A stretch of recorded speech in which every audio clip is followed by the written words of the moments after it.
Hello, everybody. Welcome in. Welcome in. This is Fiercestbard. I've been away forever. I've literally been away forever. I'm back. I'm back to do some convention prep with my empty board. Well, okay, it's not quite empty. I did start sketching stuff back there. But I need to do some last minute convention prep by doing some artwork today. So that is what I'm gonna do. What the heck am I actually drawing? Well, I need a new business card. So I'm drawing some art that'll go on the business card itself. Or maybe it'll go on the signage on the table and stuff like that. I know, Bard. Like you're coming down to the final hours before the convention. What are you doing? Still doing this? You should have done this long ago. I know. But I decided to hold off on doing it for a while because I had a bunch of other things that I had to finish before I started doing this, and now I can actually do this. So, without further ado, I'm gonna get started on that. So, who is the character that I will be drawing? Well, for some of you who have been here for a bit, you might recognize it. I don't know. There is a mascot that we actually have. Basically, some time ago on Twitter, well, not specifically on Twitter or anything like that. There was an artist that Mooney very much likes the designs of, and she loved it so much that they actually offered a character here, as you can see. Well, you can't see, but they actually offered a character for adoption, basically, and we adopted this character who is a capybara girl, as sort of a Cappy Buds mascot.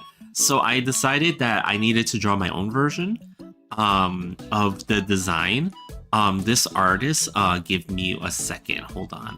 Let me see if I could find my post.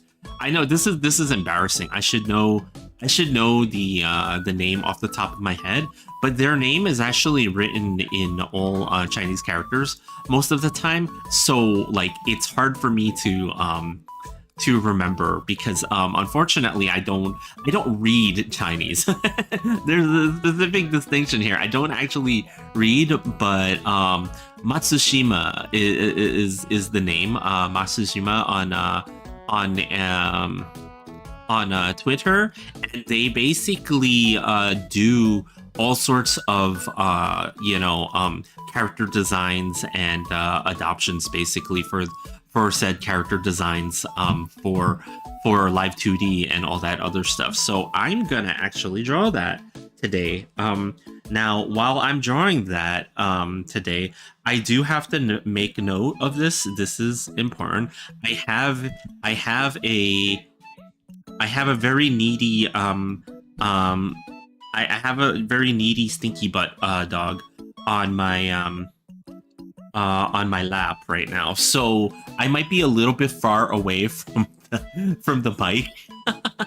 So I'm hoping you guys can hear pretty well right now, because I don't want to lean forward because then I'll squish my stinky butt dog. But we're gonna try to do this.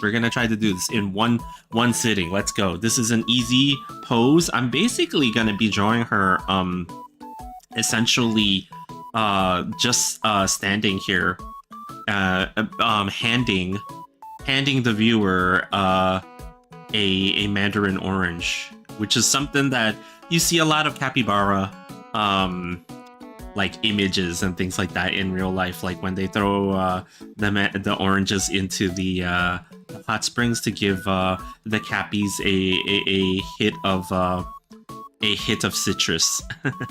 We shall say, I've been wanting to do this image for a while, and I probably should have sketched it out a little bit more completely before getting into this state, you know, for today. But I don't mind working on it on stream here, even though it's still quite a bit in the sketch phase, because I have the idea already mapped out and what I'm gonna do with it and stuff like that, right? So I think it's okay for me to work on this here, and we shall see how it comes out. But you know, this Cappy girl design is really nice. I don't usually draw characters with a very short hair and stuff like that, right? Like I always default to longer haired anime characters and stuff like that when I draw. So it's kind of unique in a lot of ways for me to draw like a shorter hair character. So I'm gonna give it my best shot right here. But hopefully you guys are doing well. Let me just get this right. Let me get this right. What I'm doing right now is I am basically marking off everything that I need to mark off on this, right? Like, so I'm building up my like all the simple structures on this first before I go ahead and start to line art this one. And I kind of like doing this a lot. Like, I didn't like doing this when I was learning to draw by myself when I was little and stuff like that. I actually kind of skipped this portion of things, right? Like and it was like because I was kind of foolish as a young Cappy.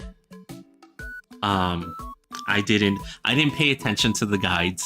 I just kind of did what I wanted to do and what I liked and stuff like that, right? And it kind of worked for a little while for me. I mean, I'm not gonna say that I wasn't able to produce art that way, but whether or not it was up to the standards of how I wanted the art to come out is a little bit of a different story.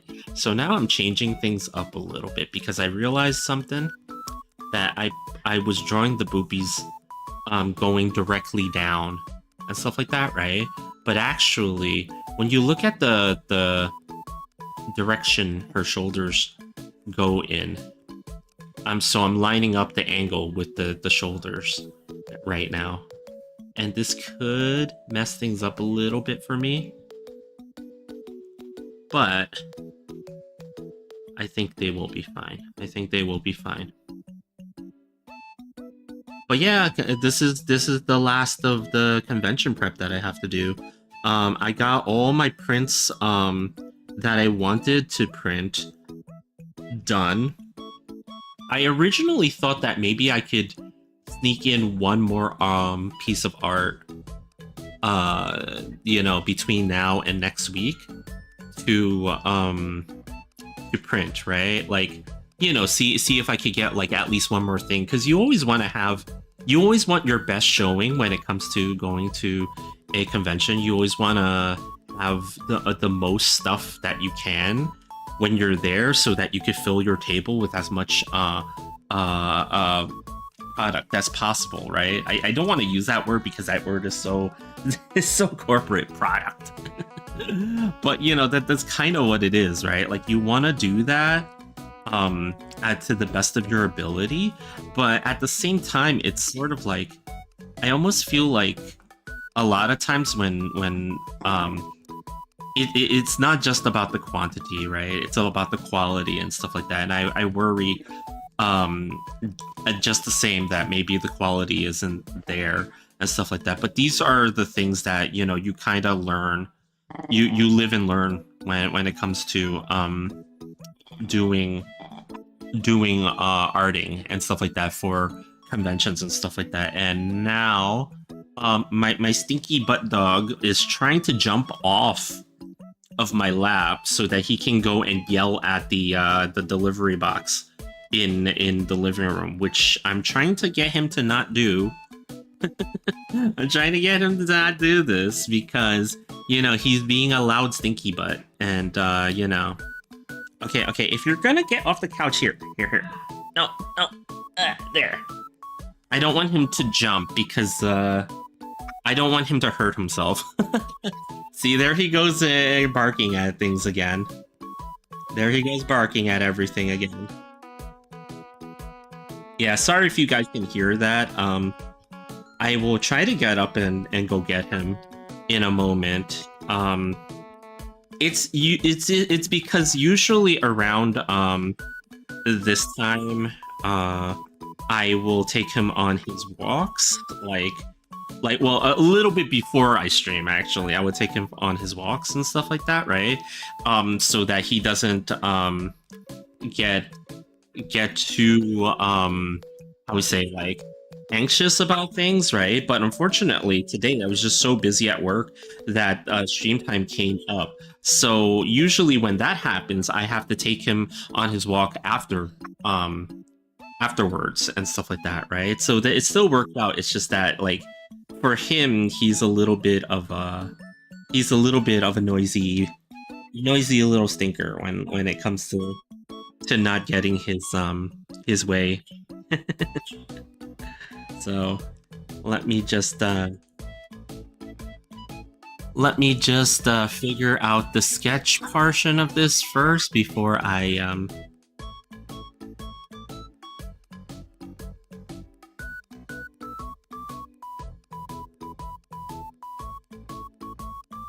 And this design for the capybara girl is, like, I do like the mesh of sort of like there's like sort of like an Eastern and Western combination here. You guys will see pretty soon, you know, with this design. Maybe I made her mouth a little bit too, like, chipmunky, but I think it's okay. Coffee, why are you barking at that? The box will not harm you, Coffee.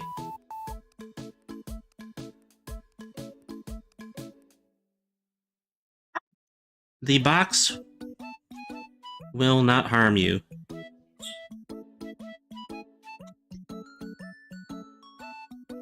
And then let's see. Strangely enough, though, like, a lot of times when you see these types of animal-inspired, like half animal-inspired anime character girls, right?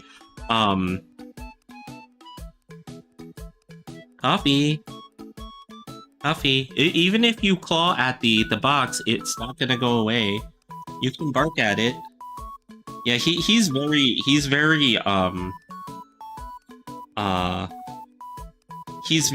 annoyed that the box is there. I don't know why. Hold on, let me see what he wants really quick. I'll be right back, guys. Hold on. Okay.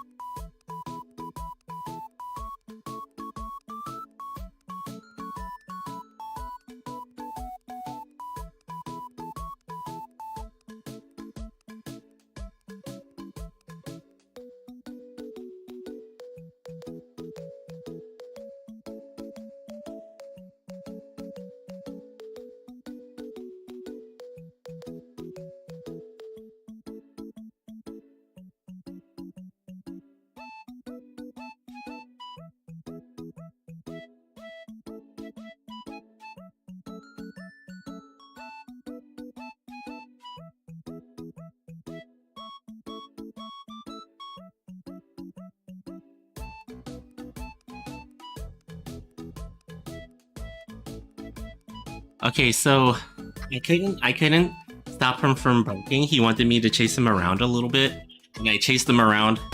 Emotional damage. Bark. Oh, welcome in, Raiders. Hello. Who is this new? No, okay, I'm not gonna do that. I'm not gonna do that joke. It's stupid already. It's already stupid. The joke doesn't make sense anymore. You didn't have to do that. Like, he was just being very naughty right now. But yeah, hello, welcome in, Raiders. Hi. If you guys don't know who I am, my name is Fiercestbard. I am a V artist here on the many platforms that I'm currently streaming on, and I am trying to do last minute convention prep right now by drawing a mascot that I don't really draw all that often. It's not Biscotti. The mascot that I'm drawing here is not Biscotti, actually. It's actually the capybara girl that we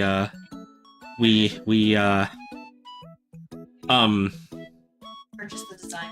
Yeah, purchased the design for, you know? This is I'm just trying to go over this really quickly and do a very simple, like, happy looking artwork that might exist on a business card or perhaps other things, you know? Yeah, we'll see what happens. We'll see what happens. How was Nino Kuni, by the way? Hey, got bullied by chat. Oh, you got bullied by chat? Chat, why would you bully Nimuni? You know why would you bully her? No. You know what, chat? You're doing your service for the community, I guess. Work. Yeah. See, a coffee only gets quiet when Mooney is around. He gets quiet because there's snackies being offered. Oh, his snackies are there? He has some fishies. Oh, okay. Okay. He's a secret cat. If he can have fishies, then he's gonna be happy, I guess, right? Are you just doing Twitch streaming today? Just doing Twitch streaming? No, I should be on multiple. I didn't see the multiple chats. That's why. Oh yeah. No, it should be there. It should be there. Oh, because you're blocking your YouTube chat. That's why. Yeah. You don't get that many YouTube viewers. No. It's okay. One day I will read it to you. Did you just smack my hand? He did. He smacked your hand. He gets like that now. He's very demanding. When you're holding the tree, he will actually paw at your hand to give it to him. I think he's a little too used to being an only child now.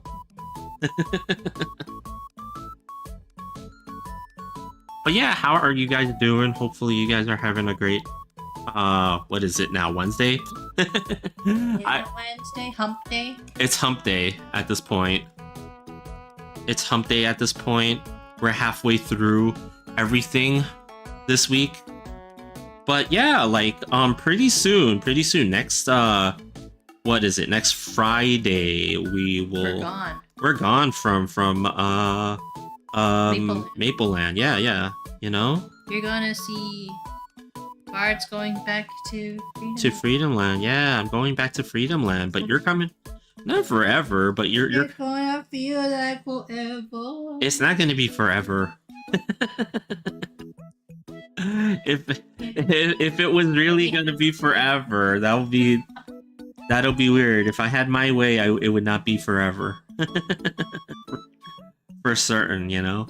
But yeah, we're going back to Freedomland. I'm going back to Cappy Town eventually, right? But first, we're gonna make a stop at CarrierCon in Alameda, which is near San Francisco, in California and stuff like that, right? So we're gonna be tabling there. I will be tabling solo. Mooney has other things that she needs to attend to, but I will be tabling solo at CarrierCon. There's going to be a number of art prints that will be available and stickers, and also a bag. We actually have some bags that that Mooney designed and stuff like that. So it's going to be the first time for us tabling this year in 2026. So, you know, like, I'm looking forward to it. We shall see later on in the year if there are going to be more tabling opportunities.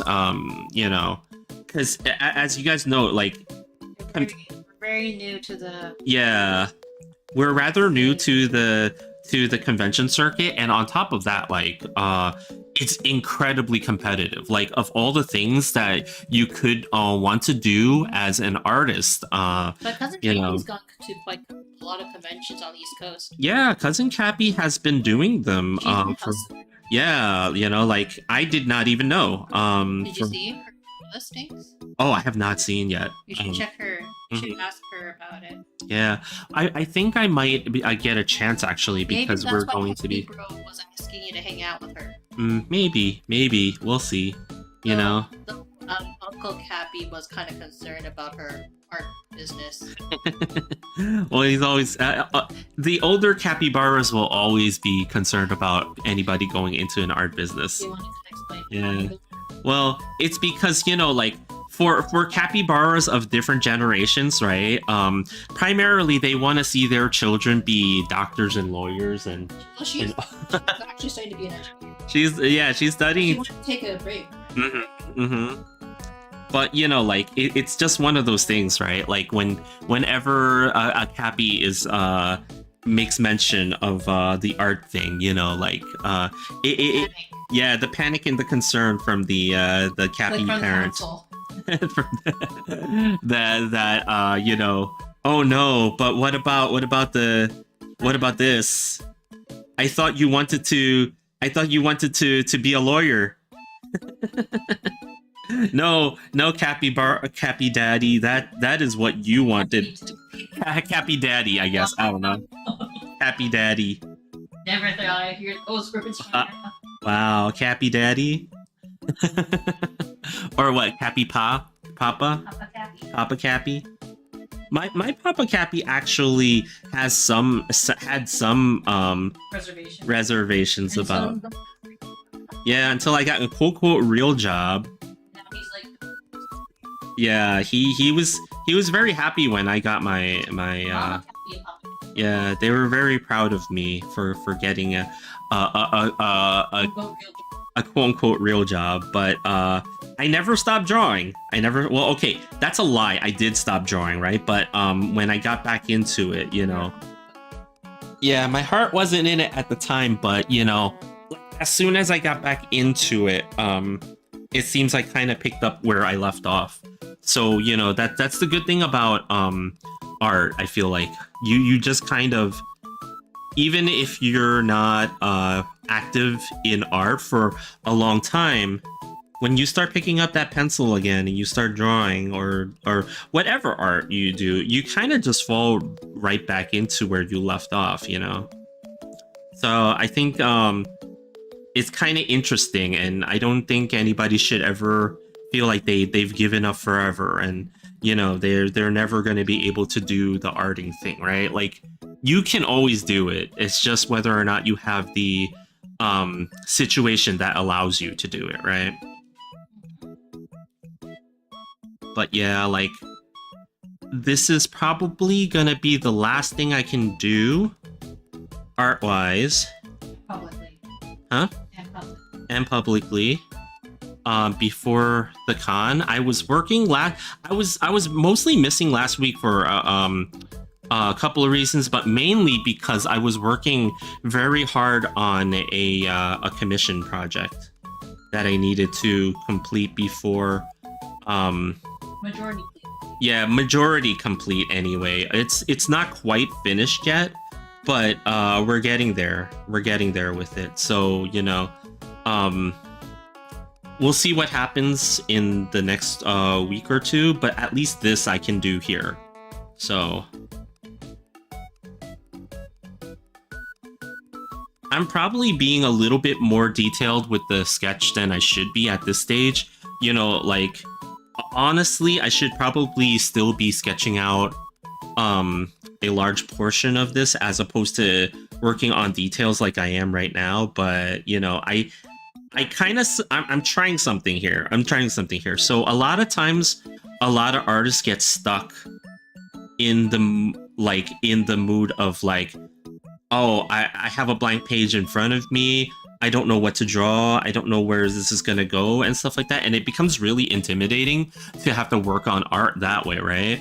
So what I did was I did the quick scribble here, and now I'm building up on top of it. I think I'm gonna try to go into inking it right away as soon as I finish some of this.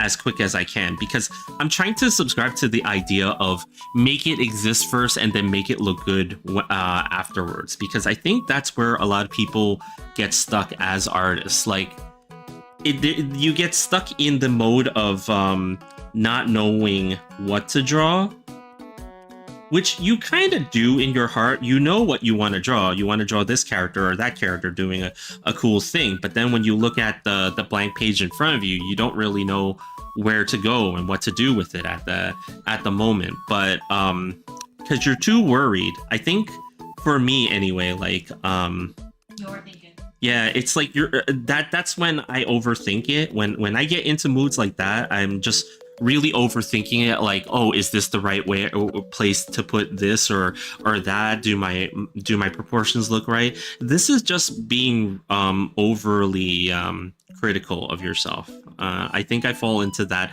category like crazy, and I'm just trying to now operate in a way where, you know what, don't think so much about it, just do it. And as long as I get something on the paper, I can start to correct things about it. So I'm trying to live up to that right now. I don't know if I can. But because of that, you guys can see me mess around with this piece of art here. Yeah, she does have, like, interestingly enough, when she smiles, this character, when she smiles, she has that little upward dip.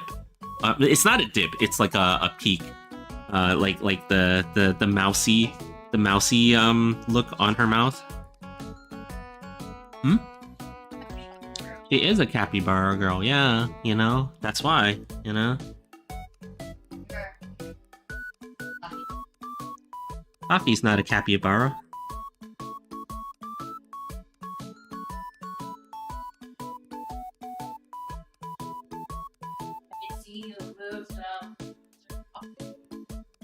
Yeah, he was yelling at the Gunpla. Oh yeah, that's right. Yeah. How was your weekend, Bob? How was my weekend? My weekend was awesome. No. So actually this weekend, I'm pretty sure for those of you who came in with Mooney's stream, you heard a little bit about this already, right? But for those that didn't hear about this yet, me and Mooney actually went to a Gundam-based pop-up that happened in Bounty Hunterville. It was the first day of that pop-up too, and stuff. And we had a friend that actually wanted to go early, because there was some, like, we were all trying to figure out, okay, exactly how many people were gonna be there. Is it gonna really be that busy? I mean, you know, is it going to be worth it? Are we going to actually be able to get anything? Because Mooney actually had her eye on a very specific kit that was exclusive to the Gundam base, right? At least exclusive to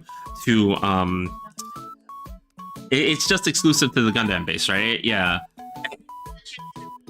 Yeah, what were the chances they were going to sell it? And as it turns out, when one of Mooney's friends looked it up, they had a list online of what they sold, and actually found out that they actually were going to have it in stock, right? So the kit in question was actually the it's from Gundam Seed Destiny. Actually, it's the Lacus Klein custom Zaku Warrior live concert version. It's the master grade version of it, not the smaller HG version of the kit.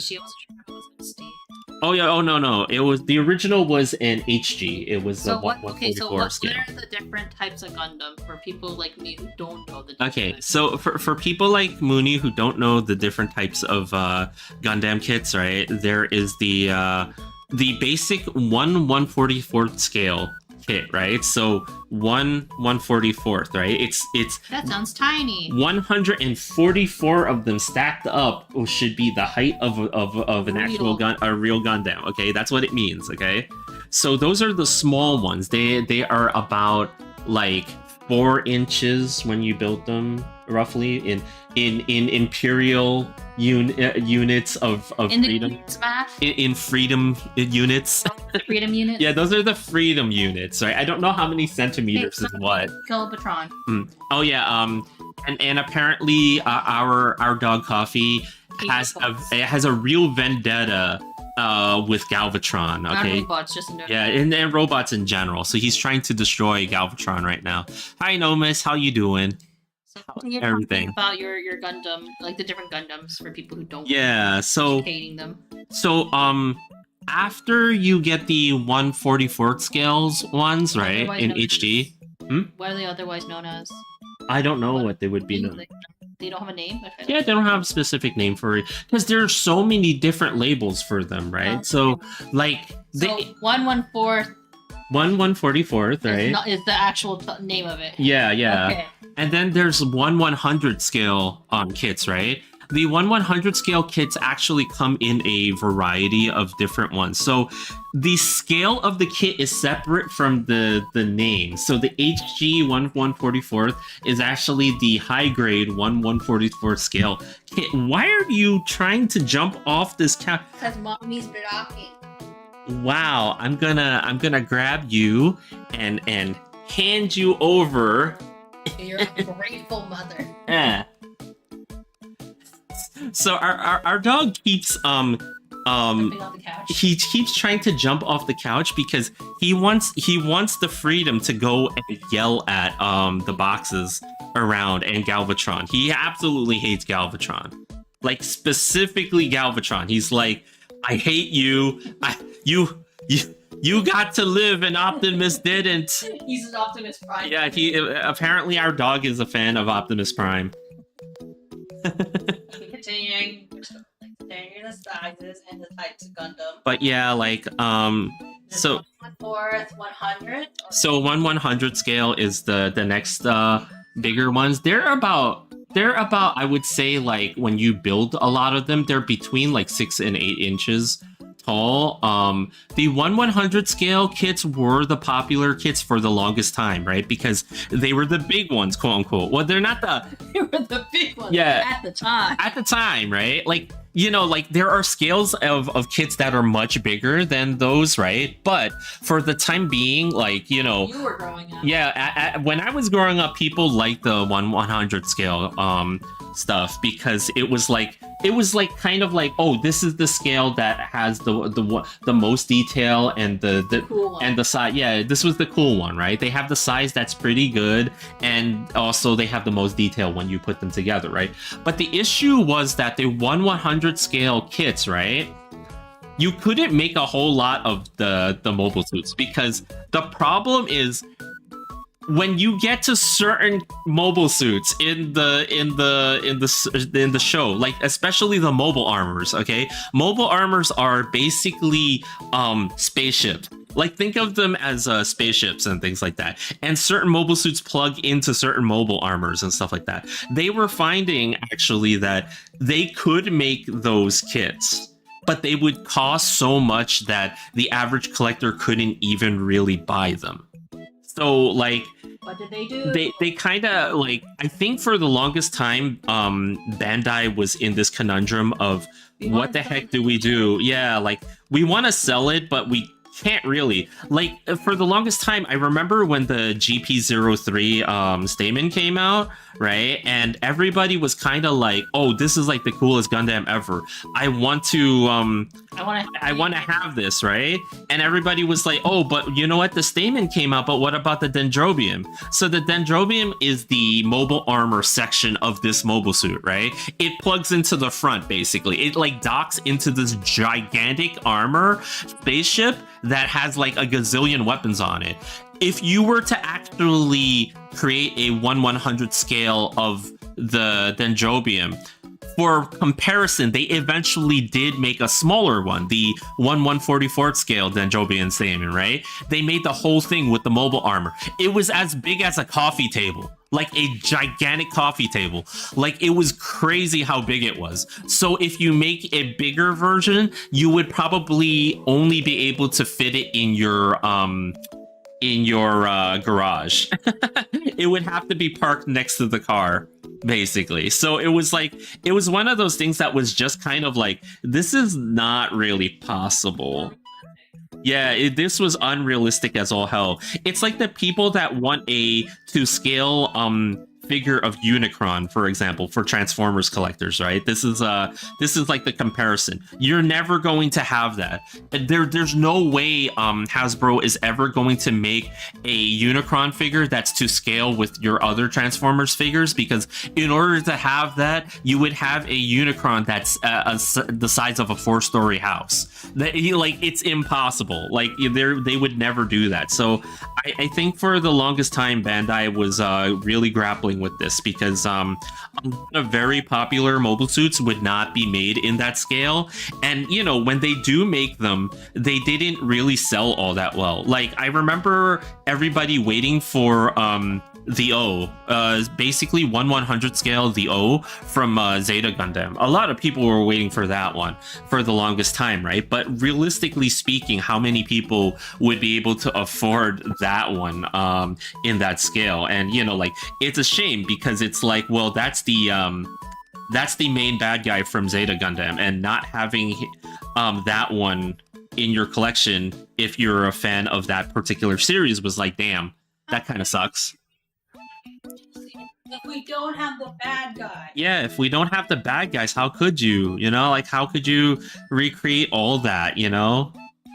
But yeah, so I think they in recent years they stopped really making too many of the 1/100 scale kits.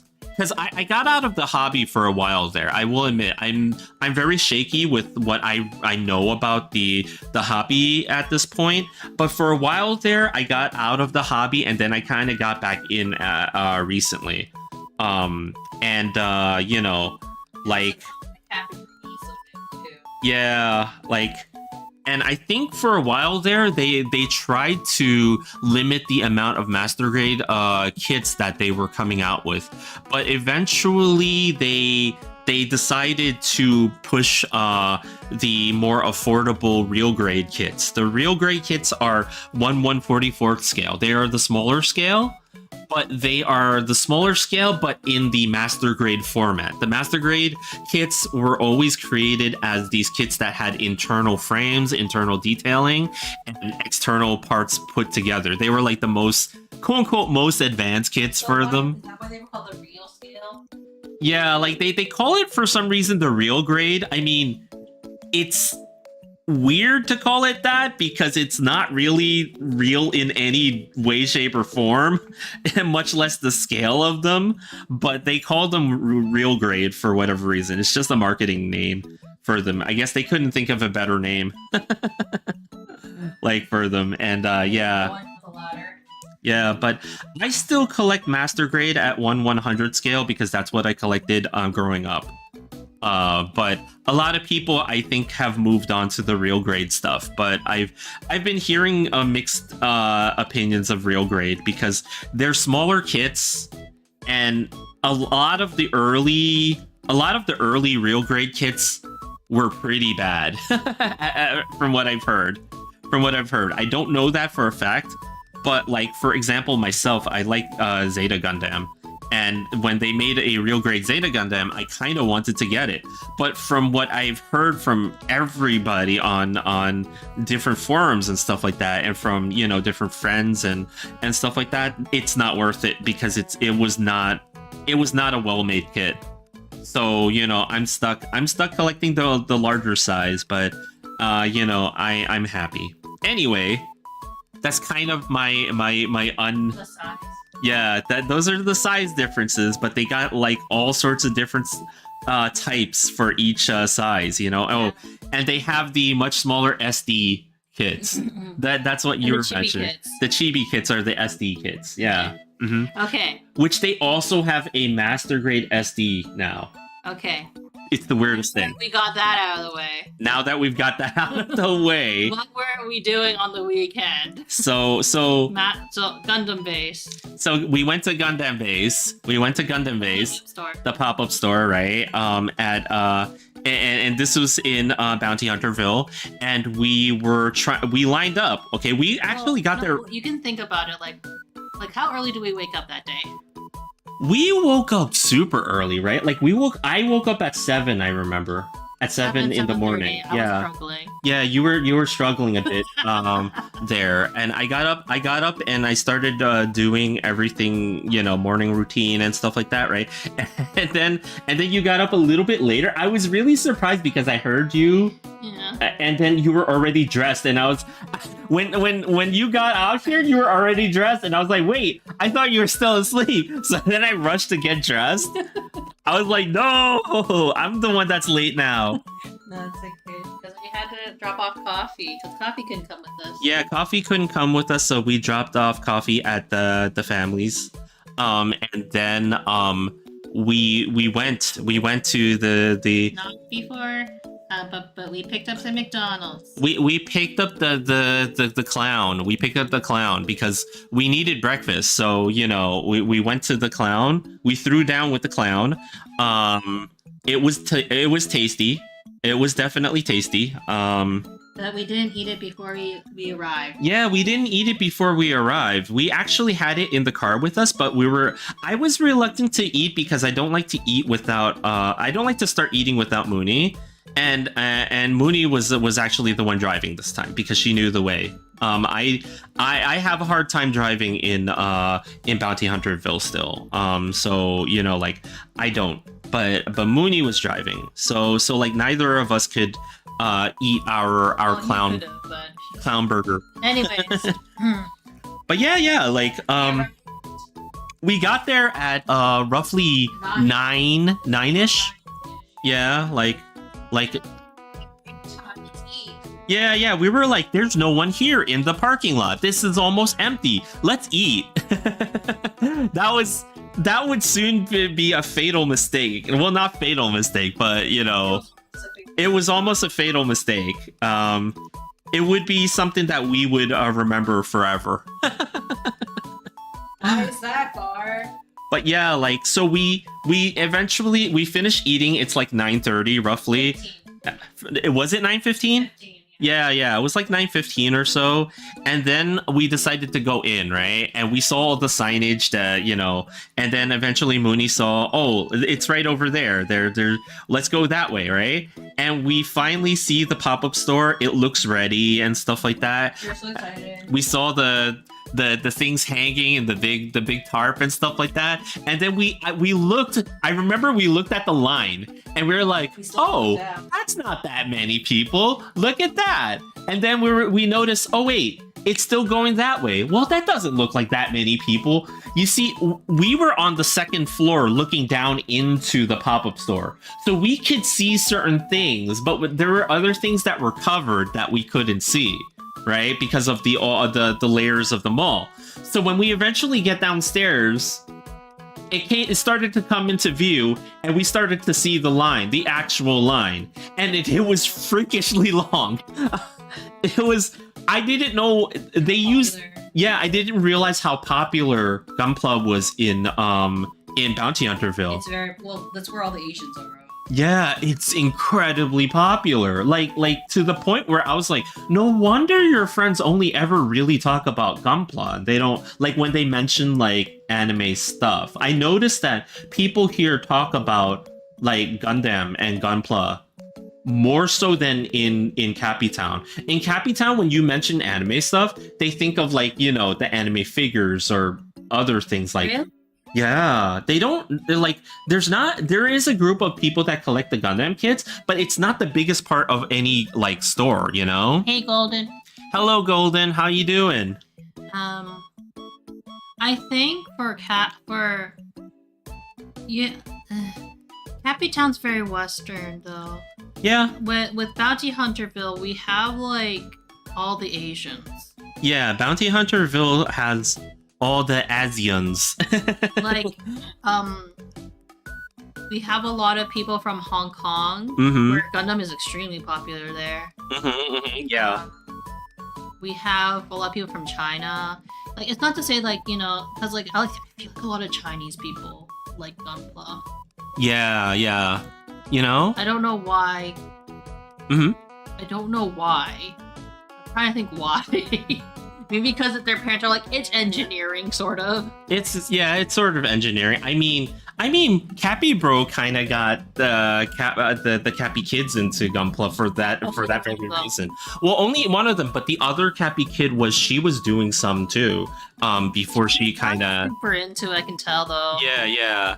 But he was trying to get them both into it because it was like engineering adjacent, if that even makes sense, right? We're like just talking about Gunpla. Golden, do you build the Gundams? Yeah, do you build the Gundams? Does anybody have a particular favorite Gundam? That's true, right? Like they must have made a kid of it already. But do you guys have a favorite? But anyways, we underestimated the power of nerds. Yeah, I shouldn't have. I grew up here. Yeah, we completely underestimated the power of nerdkind here. At Tom, which was my high school friend who we were going with, he also underestimated it because like he went to the Tamashii Nations pop-up. Yeah, because apparently the Tamashii Nations pop-up was not that it was popular, but not as popular. Not as popular, yeah. I think because, Tamashii Nation deals with all Bandai stuff, right? So that can be like One Piece, Dragon Ball, all kinds of anime where, like this is very focused. This has a very specific and supremely popular focus. Apparently, this was like incredibly popular. So anyways, how many lines were there, honey? It's funny that you ask how many lines there. Depends on the definition. Yeah, it depends on the definition, right? But there technically was only one line at that pop-up store.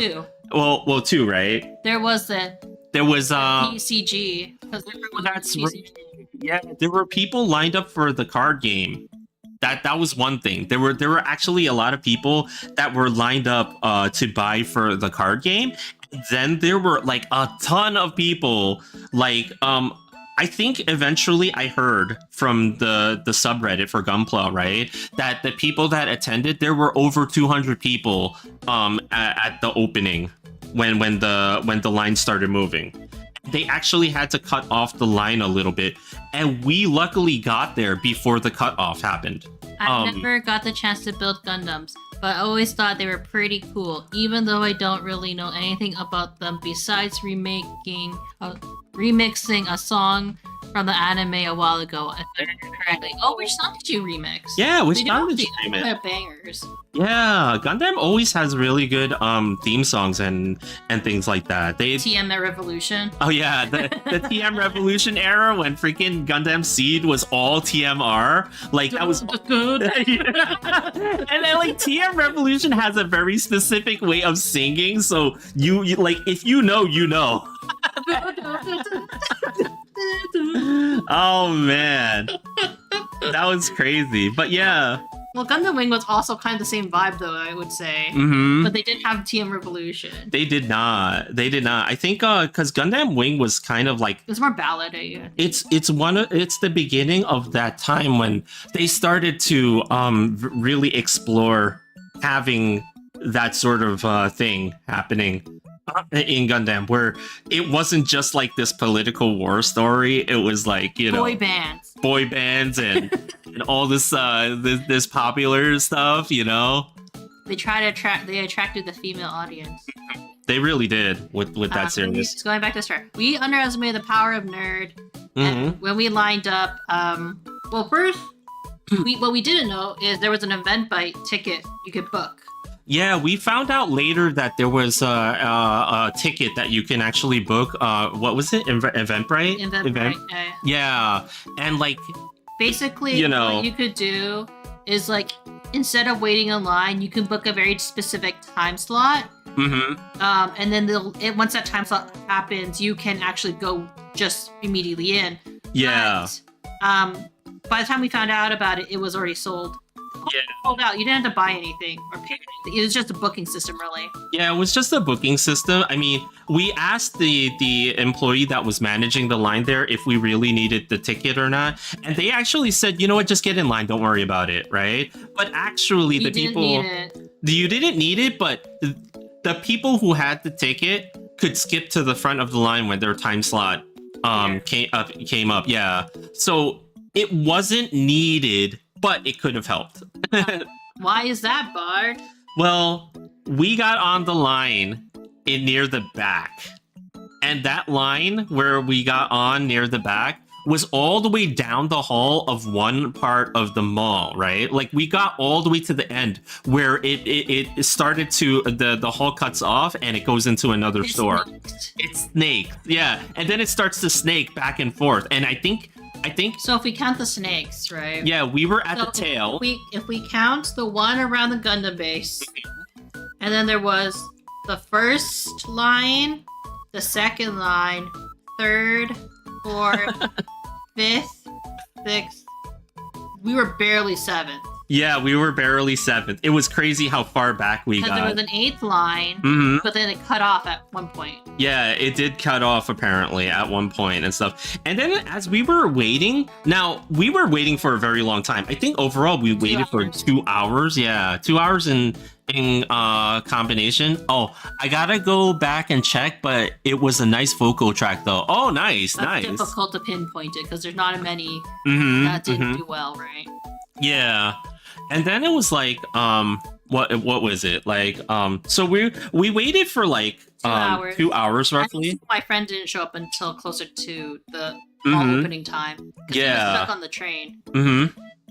And so we were waiting, and I think about an hour in, we saw another set of your friends that were there.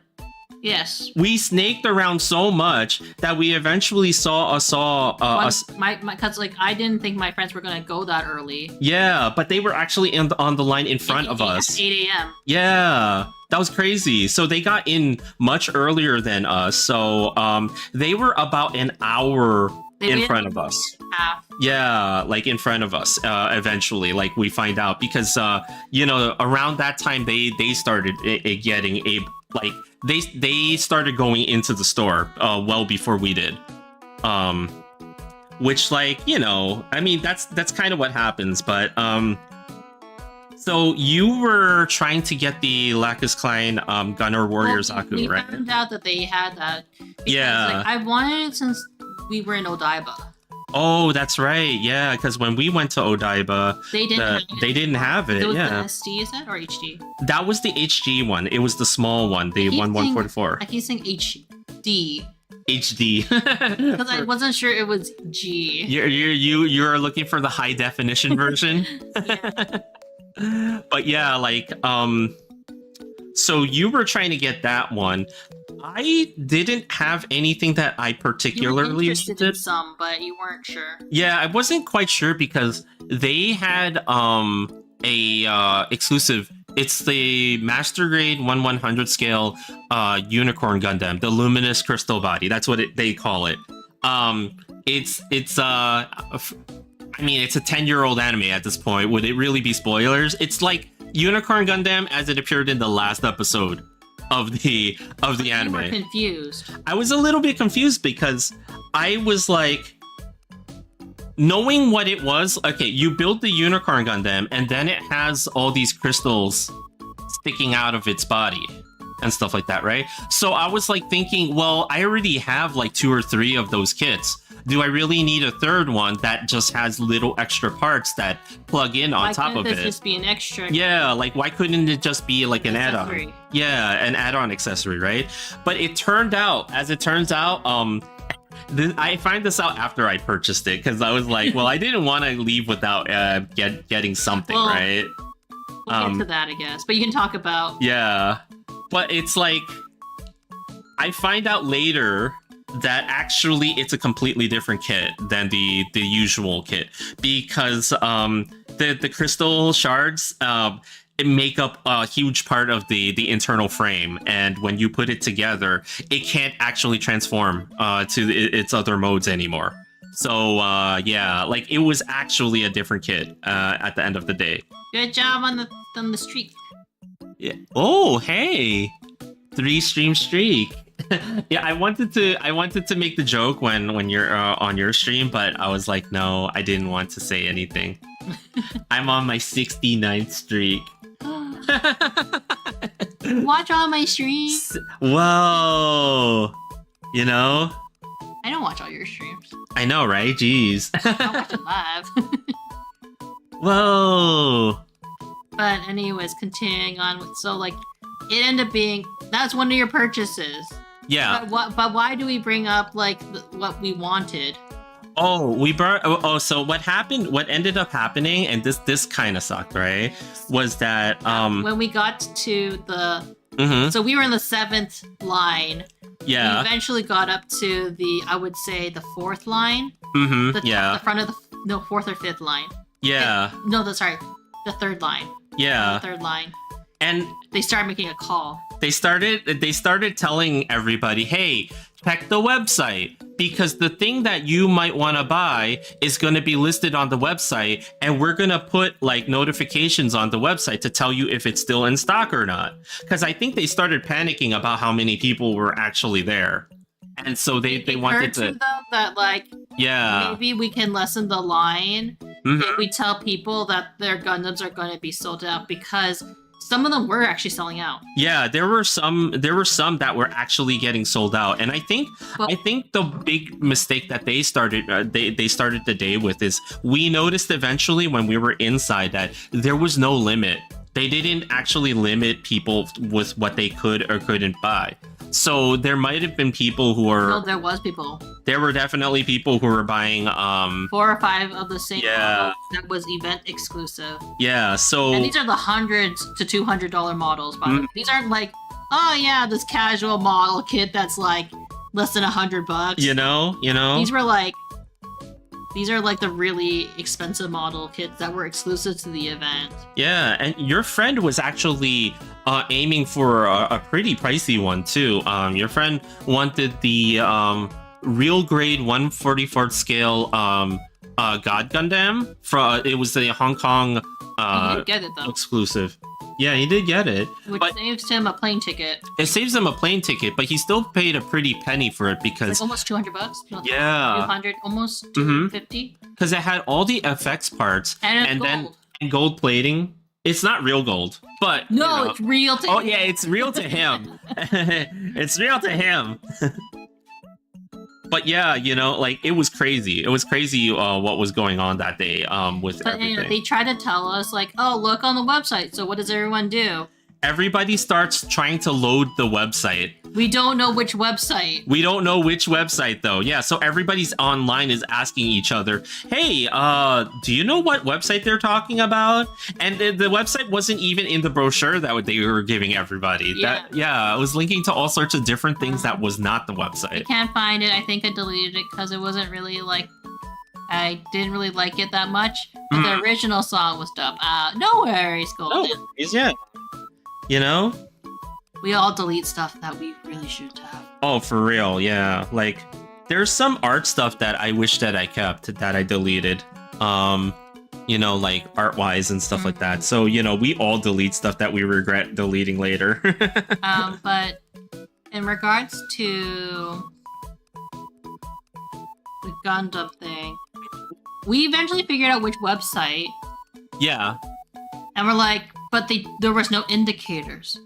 Yeah, everything was not really loading on the site. Like, there were points where we would look at the site and it would be like, okay, the picture is not loading.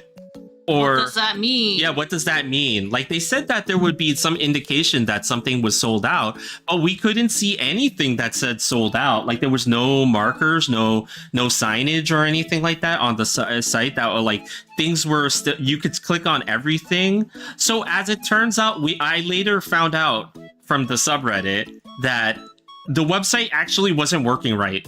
Nothing was being tagged at all. So you would not be able to find out what was and what wasn't in stock at the time through the website. So unfortunately, they had good intentions, but it didn't work. They fixed it the next day. Yeah, until the next day when it actually started working and doing stuff, But, sorry. I don't mind deleting my remix. I just can't remember the original track or find it. No worries. Yeah, like, it's okay, But it's really cool to have, gotten a chance to do some kind of, we'll work on Gundam. some remix, yeah. Yeah, I can't do music stuff. Or both. Mm-hmm. What? Tone deaf? Tone deaf? Well, no, you're not. You're not, because you actually do. You do covers and stuff from time. Well, you try, right? I tried. I'm not good at it. Why? You're good at I'm it. not good at it. You're not good. You don't think you're good? No. But So, anyways, what did we theorize at the time, though? Okay, so the theory that we had, because we couldn't figure out what was actually out of stock and what was actually in stock, right? Based on what would what was showing up on the site, right? So we were thinking, oh, you know what? It is telling us what's in stock and what's not, because the pictures are not loading. So the ones with the picture that's not loading, they must have uploaded a new out of stock or sold out photo for it. Or they put a cat. Or they put it, yeah, they put something over it, and that part is not loading. So obviously, those things are out of stock. So we were looking through and we're like, oh, so many things are out of yeah, stock. so many things are out of stock. I guess the thing that I was thinking about buying is out of stock. It's not loading. Everything else, yeah. But Lacus is still showing us. Yeah, the pink Zaku is still in stock because that's loading, right? So we were thinking like, oh, so at least the pink Zaku is here. That's what we actually came for, right? Well, we came for both of us. We came for both. You were kind of like, it's okay as long as Mooney is happy. And I went in as going, well, I kind of hope that Bard is happy, right? That's how we always go into these. We always go into these things like thinking, you know what, as long as the other one, the other person gets the thing that they were looking for, it's worth the trip, right? So I was kind of on the fence about my purchase anyway, so I was like, you know what, as long as that pink Zaku is there, we're good and stuff, right? And then I think at one point I offhandedly jokingly said, wouldn't it be hilarious if everything's there but the one that I want? Yeah, that was your theory. You were totally like, oh my god, if everything else was actually there but the thing that you wanted. This would be hilarious. Yeah, that would be so hilarious. That would be... Ha ha ha. So we finally made it to the front of the line after another hour of waiting. So 2 hours in total of waiting. And then we go in. And the both of us were immediately looking for that pink Zaku. No, we both looked for whatever we wanted. Oh yeah, that's true. I mean, we were looking around at first, right? But I think I looked that for the time, pink one. You were looking for the pink one. I already saw that You noticed that yours was there. Yeah, I noticed that mine's was there as soon as I went in, which was like weird, right? Oh, it's time to stretch and hydrate. Thanks, Golden. Oh wait, I found it. I think the track was called Uka. Don't know the artist's name. Oh, I wonder what. Yeah, I wonder. I'm now curious. After I hydrate. Yeah, you almost forgot. But I immediately go looking around the store. I look at one place. I look in the first section. There's like what, three sections. Yeah. Mm-hmm. I look in the third section. Couldn't find it. And then what? Turn a Gundam. Oh, it's from Turn A Gundam. Okay. Wow, that one is a classic. Yeah. Oh. Because Yoko Kanno did the soundtrack for that. Mm-hmm. So a lot of people really like the soundtrack for Gundam Turn A Gundam. Gundam. Yes. Such a stupid name. There's a reason for the name, but I don't want to get into it. It's not a spin-off series, I'm guessing. It's not a spin-off series. It was meant to be Yoshiyuki Tomino's swan song for the series. Yeah, like in 1999 when he released Turn A Gundam, it was literally meant to be the last. It was just supposed to be that's it. We're done with Gundam. We're done with it because it was supposed to encompass a lot of things that happened in every single series, all in one. He was show. giving up on the series. He was giving up on the series. Bandai sure as hell wasn't. They probably told him, "Oh yeah, sure, you can make the last one. Don't worry about it. We own the IP." And then they're like talking behind their backs, like, "Okay, what's the next one after this?" So what writer are we hiring? Which writer are we hiring? Didn't they do that? They kind of did that with Akira Toriyama. Akira Toriyama always had control over Dragon Ball through his friend. I forgot his name, and his old editor and stuff. And then he eventually did hire someone new to be the artist that took over and stuff like that. So in case anything were ever to happen to him, yeah, and unfortunately something happened to him. So Dragon Ball was a little bit better. Didn't you want to end it? Oh, he wanted to end it quite a few times. Actually, it's been reported that like the series go like, no, one more. So what I was told and what the internet was told, right? It's they convinced him to do one more story arc. It's always like, just do one more. Yeah. They convinced him to do one more story arc, which was the Buu Saga, right? And he agreed to do it as long as they allowed him to write a specific story in the Buu Saga, which was the I think this was what it was. I don't correct recall. him if he's wrong. Yeah, correct me if I'm wrong. But he had a demand for writing a specific story that he wanted to write in the Buu Saga, which I believe was the Gohan goes to school He arc. finally goes to school, Right? So he gets to do that, but then he's like, okay, it's over, right? And then Toei Animation decides, well, we want to make another show. He was like, okay, I'll do some designs and a concept for the first episode for you guys, and then you guys take it over from and they that botched point. it. They botched the heck out of it. I know some people like Dragon Ball GT, so there are some fans of it that have a lot of nostalgia for it. I think they only like it for Pan, honestly. They only like it for Pan. Maybe they travel. Maybe, yeah, But going back to the original topic of oh yeah, that's right. Because we do this a lot. We do this a lot. We bounce around a lot, right?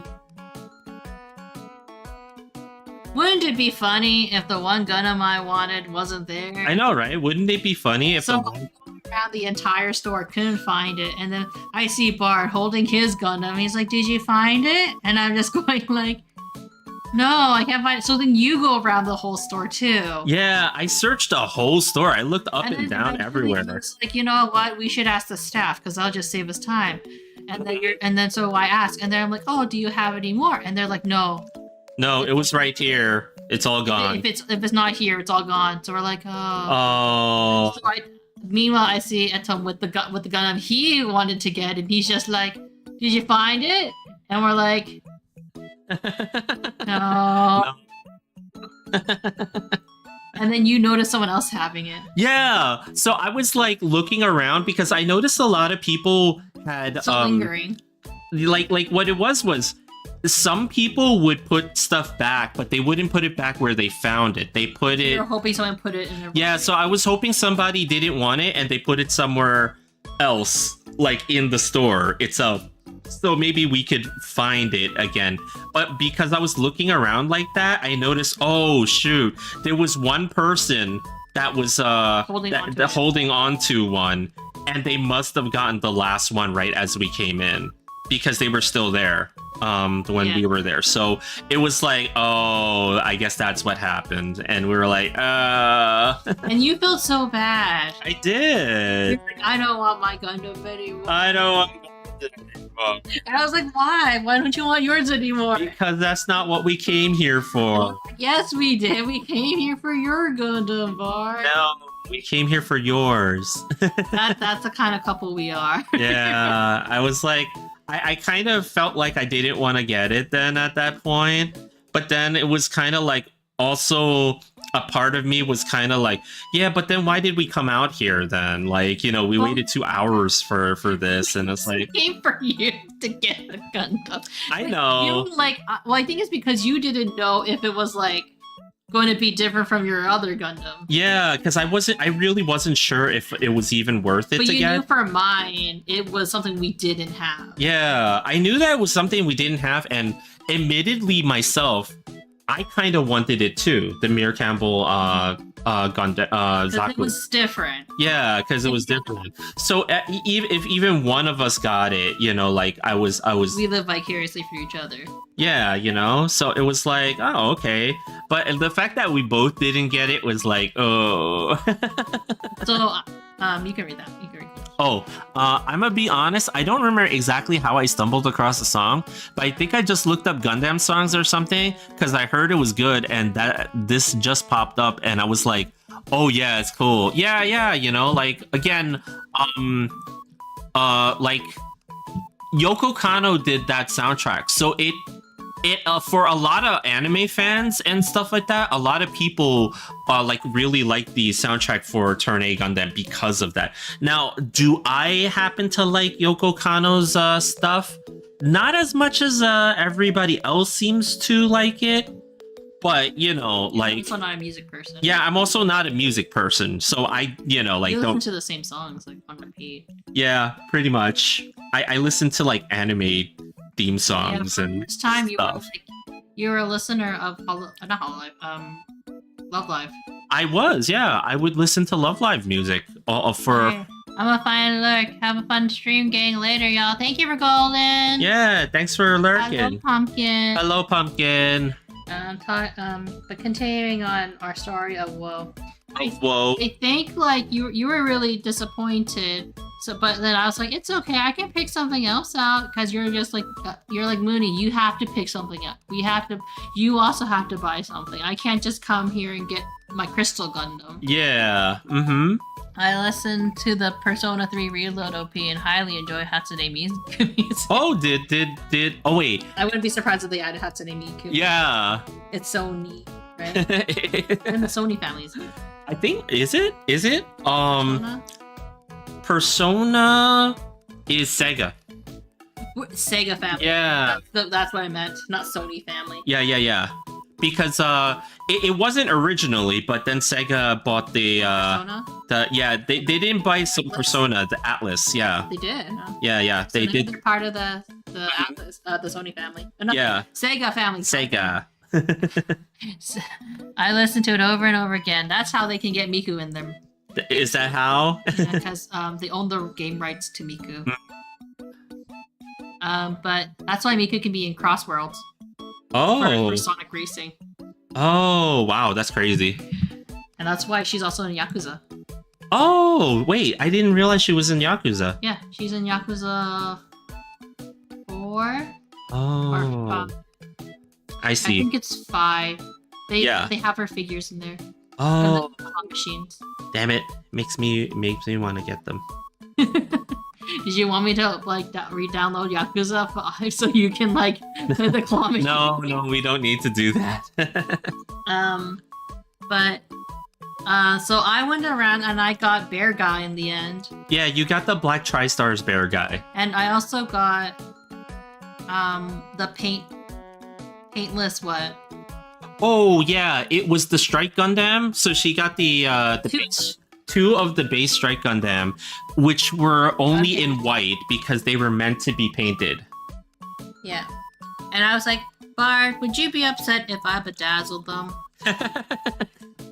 I mean, that's the whole point of the Gundam kits, right? I Like if thinking you about it, and I said like, well, you know, I think part of it was like, I think if I ruined a kit, like an expensive kit, I'd be upset. So I think I wanted to stick with a cheap kit, and that was a pretty cheap kit. yeah, it was pretty cheap. I think it was like $13 or something like that. So we Yeah. paid like $10 in USD. Mhm. And I bought 2 of them in case one I mess up. And Tom would keep going like, put one back. Yeah. That's how you start. Well, the thing is, like, I get the idea of buying 2 so that just in case you mess up one, because I used to think about that all the time. But a part of the hobby is also if you mess up, you just do it again, because that's what the kits are supposed to be like, right? Like you don't really mess up, you just erase No. it. Ought. Oh, I see. But yeah. That's what we got. And then we were planning though. What Yeah. was the original plan? Um. I was gonna go on Monday. Oh yeah, so we were planning originally, yeah, because the Gundam base, the staff event, are trying to reassure people. yeah, They restock every day. yeah, they were telling everybody that even if something is sold out now, they restock every day. Until they sell out, right? So they were trying to. So basically, what it was that they released only a limited number every single day, so that they wouldn't sell out in one day, and they would still have something to sell. You know, the rest of the time that the event was going on, which is, you know, that's the usual thing for a lot of events, right? Don't just release all your stock on the first day and then just have nothing for the next 2 weeks that you're there, right? Even Artist Alley does that. Yeah, a lot of artist alleys do that. So, you know, like, it makes sense. Okay, that's why they're gonna have a restock every day. So me and Mooney were talking about it, right? And because we were having a lot of things that were happening last week, right? Well, not last week, this week, right? Yeah. Yeah, in terms like we had a plumber coming, we had like deliveries that we had to attend to, lots of stuff that was for the home, right? We decided that maybe since Mooney had some time, maybe she can come back and Monday. on Monday and, you know, like see if she can get one still, because we figured that it wouldn't be as crowded and stuff. Because it's like, it's a Monday. Like, who the heck is going to go all the way to a pop-up event on a Monday, right? Like we're thinking everybody's going to be at work and stuff like that. We luckily do not work. Work from home. Yeah, I work from home, right? I work, sort of. And you work from home Sort in of. a lot of ways, sort of. So it's like, it's one of those things where it was like, well, we can try to do it and just come back on Monday, right? Originally, I was thinking that I was gonna come with you, where I would just grab the boy and we would hop in the car and we would go. But then we realized, oh yeah, but we have to wait for the plumber to come and stuff. So that wasn't gonna work. And then so we ended up eventually thinking, okay, Mooney is gonna come by herself and she's gonna try to get it. And you know, if all else fails, I remember I had the backup plan of, if you go and you don't find it somehow, then at least get this one kit, because then you won't have gone there for nothing. I remember that telling you that, because there was a one. Episode I didn't really care for. Yeah, I didn't really care for it because again, I usually get the kits from the larger scale, but they had a smaller HG version of the G Self. The G Self is the main mobile suit from the anime G-Reco. I'm just gonna call it G-Reco. I can't pronounce it.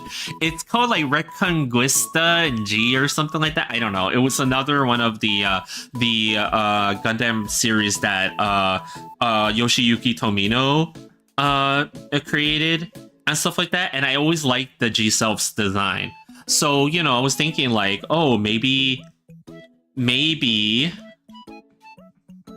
I'll get one of those, right? Because they had the Perfect Pack Gundam base exclusive version of the Perfect Pack, and you know, as it turns out, there is a huge difference between the Gundam base version and the regular version, right? The regular version, it apparently does not actually have. It's not really anime accurate, and it doesn't have as much articulation as this version and stuff like that, right? So it was like, oh, like, if you can't find the pink Zaku, then just get one of these, and then, you know, like, at least you'll have gone there for a reason, right? So that was the plan. That was the original plan. So Mooney decides. Well, Mooney had an appointment with her friends. She had like a lunch date with her friends and stuff like that the next day, and stuff like that. And I was working on arting. I had to sit here and basically try to finish as much as I could the commission that I was working on and stuff like that, right? So I got a pretty good amount of the way done with that. So I was really happy with that. So Mooney comes home Mooney comes home from her. I don't remember if we talked about it before or after, but she comes in the door. Coffee's going crazy, and she's holding on to something. Oh wait, she told me on the phone. She did tell me on the phone, like when she was, because she called me before she started heading home, and she said that her friend, so the power of friendship, the Atom actually went back to the Gundam base the next day, and he actually saw that they had it sitting there. There was a whole lot less people, I guess, that were there the second day, so he was able to pick up one for Mooney, and yeah, he happened to be passing by too, so he made a quick stop and handed Mooney the goods and stuff. So actually, Mooney did not need to go back on Monday. Which was really good. We have to thank Atom, you know, for the help and stuff like that, right? Because it saved us a lot of travel time and waiting and stuff like that. And you know, Mooney was like, oh, but what about the one that you said, you know, go pick up? Again, you know, like I usually collect the larger scale figures, right? So I don't really care if I get it or not. It was just a, hey, just in case, if they don't have the thing that you were going for, then at least get, you know, this, so that it doesn't feel like you wasted you know, time waiting online and stuff like that. That's all it was for me. I didn't really care if we got it or not, so it was like, oh, okay, cool. So yeah, like Mooney actually got it, and when she brought it in, I was like, oh, there it is. I was really surprised. I thought, oh, that's why I was surprised. It's not because I didn't think, she told me on the phone that Etom got it for her. I didn't realize that he would come and drop it off too and stuff like that, right? So you know, that's what the power of friendship does for you guys, okay? So, you know, like, I highly recommended, would do a 10 out of 10 would do again. Friendship. The goods, yeah, they gotta drop off the goods. you know that precious Gunpla.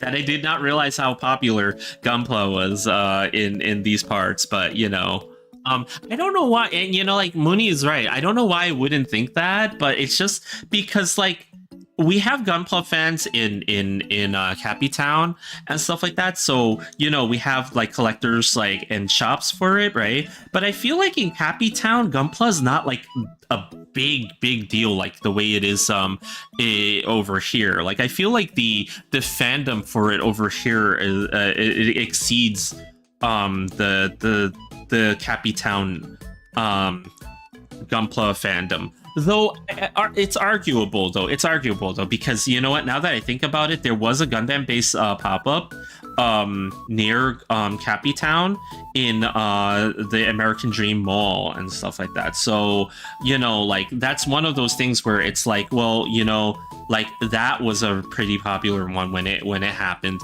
So you know, maybe I'm just like misremembering stuff, right? Like maybe it was always a lot more popular than I thought it was, and I'm just not remembering things the way that they should be, right? That could be the case as well. I spent all this time on the sketch so far just doing her hair. Her hair is so intricate. I just realized how intricate her hair is. And I'm actually, I feel like, you know what? I gotta change something about her hair too. So this is something that I tried not to do, which is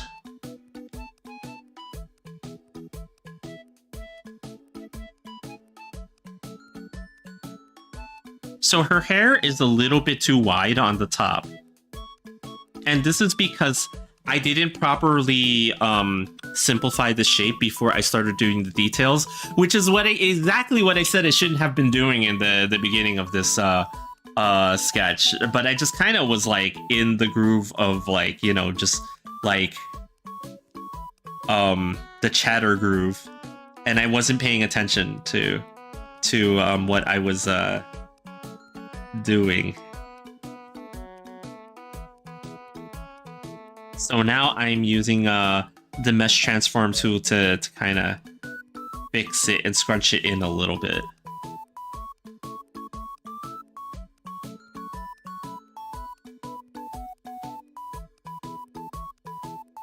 I do gotta say though, this design for this capybara girl is like immaculate. I can see why Mooney liked this design so much, and I'm glad that I could work with I can work with this design right now, and that, you know, we adopted this cheeky little one over here. And it's like, maybe I could have drawn my own capybara girl and stuff like that, right? But sometimes, you know, like I don't mind supporting other artists when I can and stuff like that, right? And especially when somebody does like such a great job and stuff like that, like I don't mind you know, being able to kind of give back a little bit when I can and stuff like that. Though we did end up paying a quite costly amount for this one, because it was the equivalent of getting a live 2D model basically for you know, streaming purposes and things like that, right? So, you know, now why don't you ever really see her on my stream? It's because she's basically the Cappy Buds mascot and stuff. For the way that we view her is more that she's the Cappy Buds mascot, which is our brand and stuff like that. And you know, maybe she should be more on the stream, you know, like maybe she should be more on the stream. I love your art and trying to learn how to do it myself. Oh, nice, Pumpkin, you know?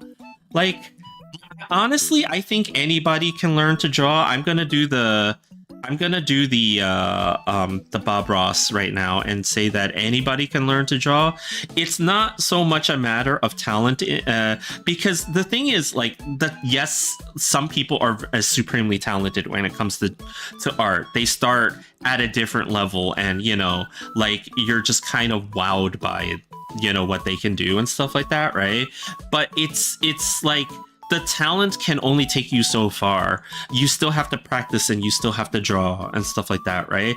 And, you know, like, eventually the talent, it brings you to like a point where you're like, shoot, what do I do now, right? Like, how do I improve? Like, so you go through that no matter at what level you are and stuff like that, right? And I think anybody can, with enough patience and practice and dedication to it, you know, it's also about the dedication to it, right? Like, if you don't really, and it's not to say that, oh, you know, like, if you don't have the time, or, you know, like, I certainly did not have the time to learn to draw like the way that I would have liked, right?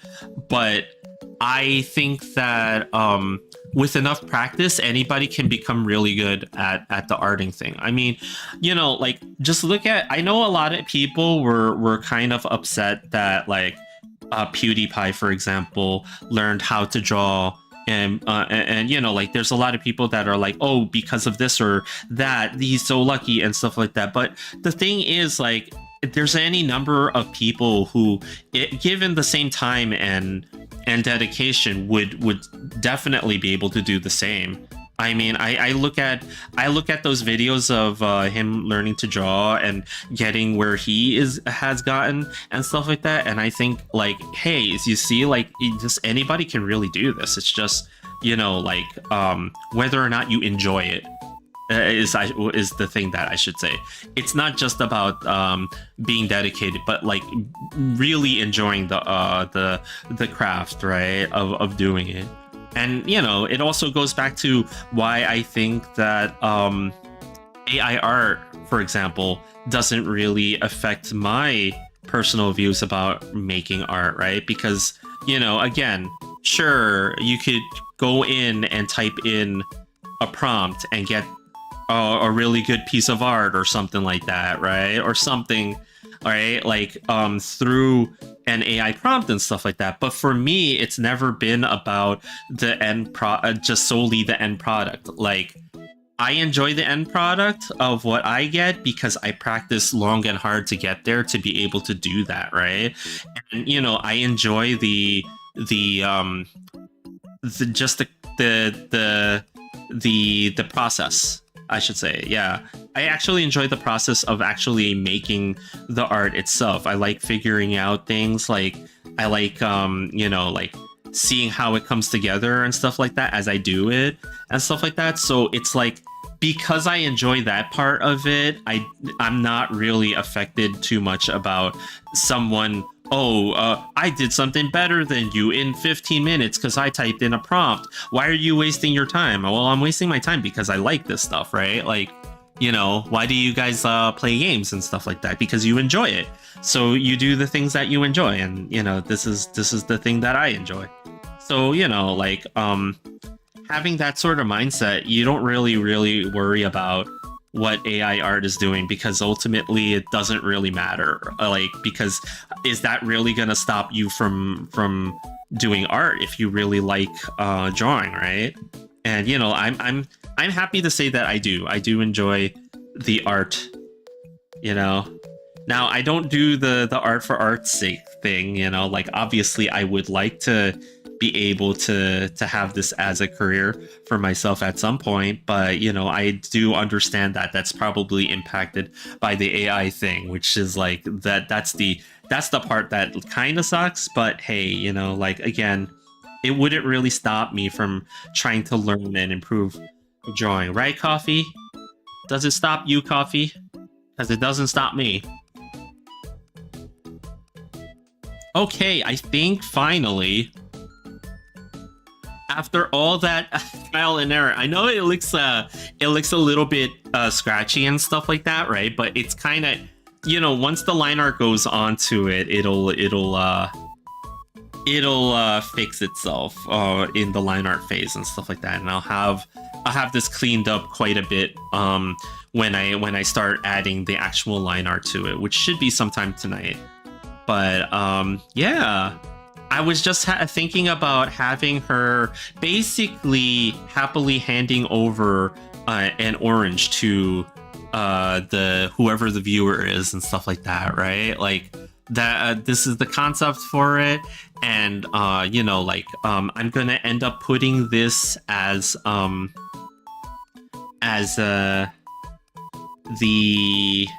because I need to make a business card. We have a business card already, an older one, but it uses an older version of our logo. And on top of that, I feel like I could do better now, like with that logo. So I'm trying to do this as a part of that business card. So depending on how far I get with this, I might actually cut it off and just get it into inking and coloring, like on just the upper torso. Or maybe if I'm good enough and I get it finished by tomorrow evening, I'll have the whole of it done and stuff like that. Or maybe I don't even color it. Maybe I just leave it as a line art and stuff like that, and have it as a part of the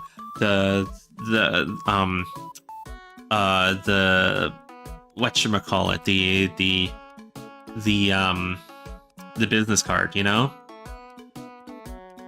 That's an option too. Now let me do something about the booba here, because if you notice that the booba is a little bit low on her, right? Which is not necessarily bad. But the thing is, like, the point of view of this character is like from the bottom. Like, you're clearly looking at her. She's standing from a slightly higher and stuff. So what I'm gonna do is probably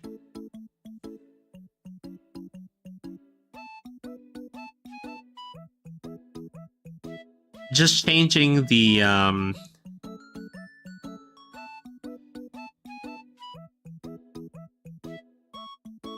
angle slightly of the booba. Oh, whoops. I clicked that by accident. Whoops. Cut her off.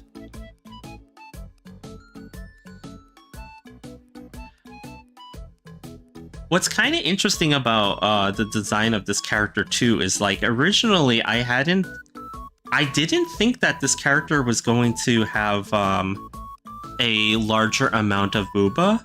I actually originally thought that this character was going to be a little bit smaller, as it were, here, but actually she's quite well endowed, I will say.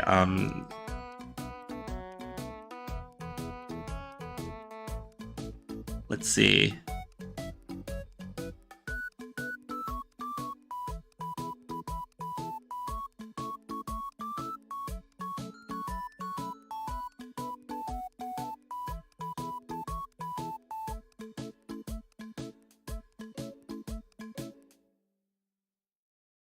Okay. Like in one arm, she's gonna have a shopping bag, and then the other arm, she has brought out one of the oranges from the said shopping bag to hand over. So that's the idea behind this one.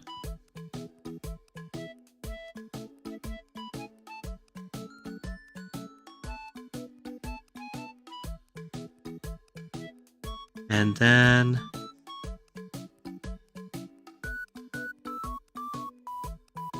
okay.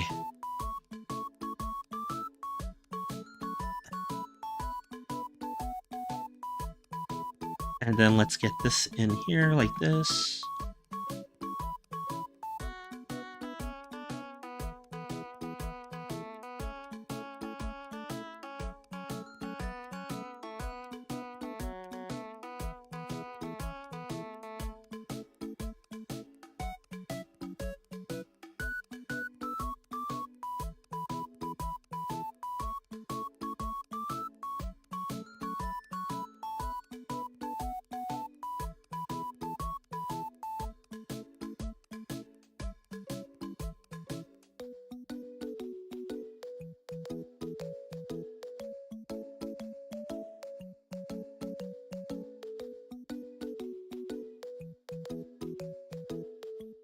So actually, let's see. Her head is quite big. Her body is actually smaller than what is needed here. So I might actually make it quite a bit larger here. So let me grab it.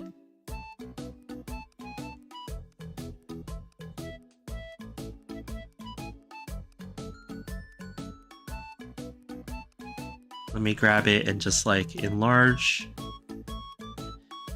Or as Miss Marvel says, embiggen.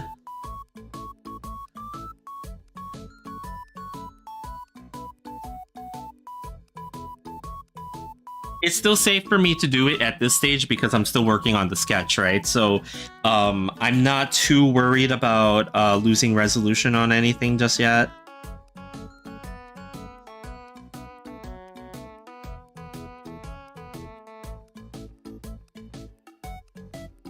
And then unlike the sketch that I have back there, I made it a little bit too straight. So I'm trying to curve her body a little bit.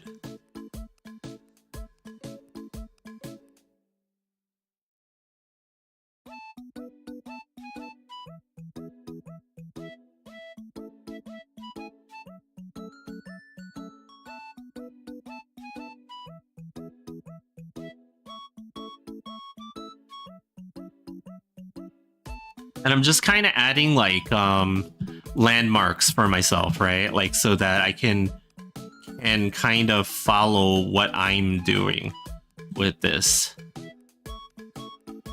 So she's got like a quite a long skirt that's almost like an apron type of thing over here, and then on top of that she has like a jacket, right? But the jacket is almost like this half like kimono style type of thing. So it's like, it's really interesting to see this design.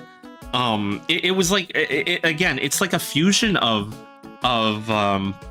both like an Asian aesthetic, but also a Western style clothing at the same time and stuff like that. So we both really like this this character and stuff like that, and I'm hoping I do this design justice.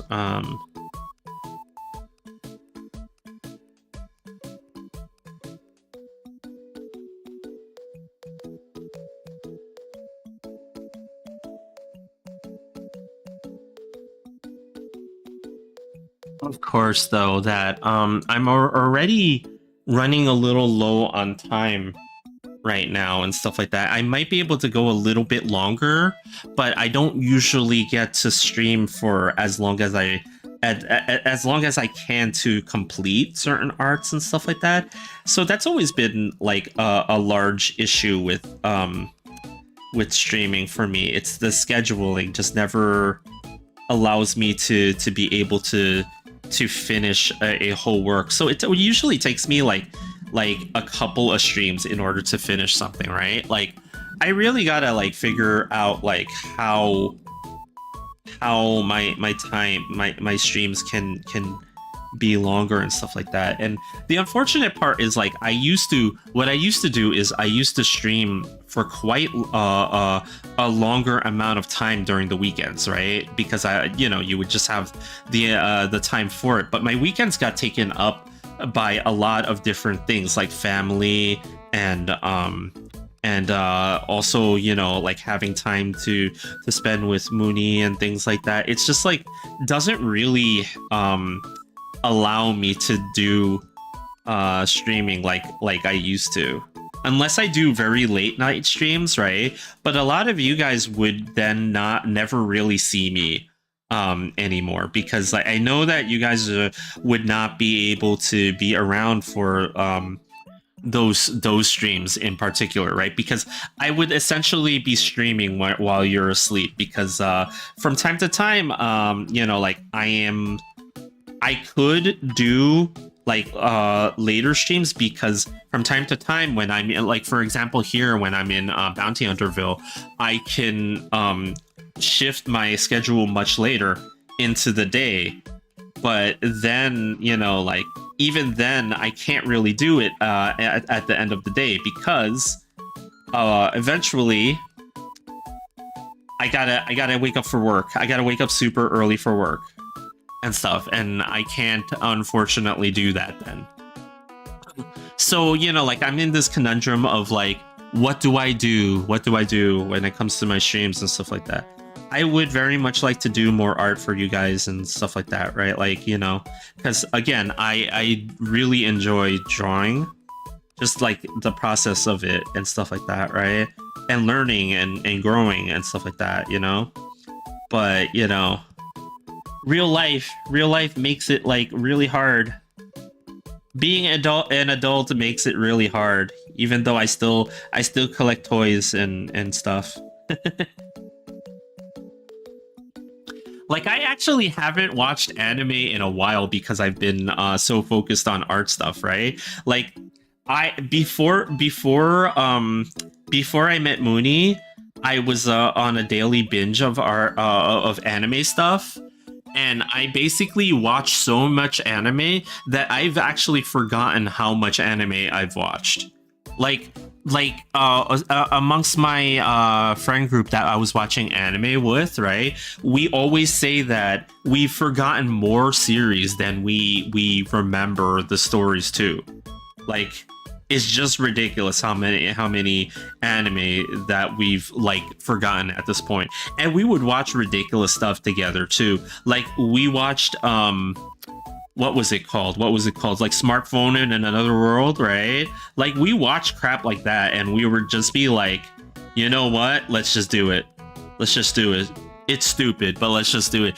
We watched like Vending Machine in Another World. A lot of it was freaking isekai anime. You know, now that I think about it, right?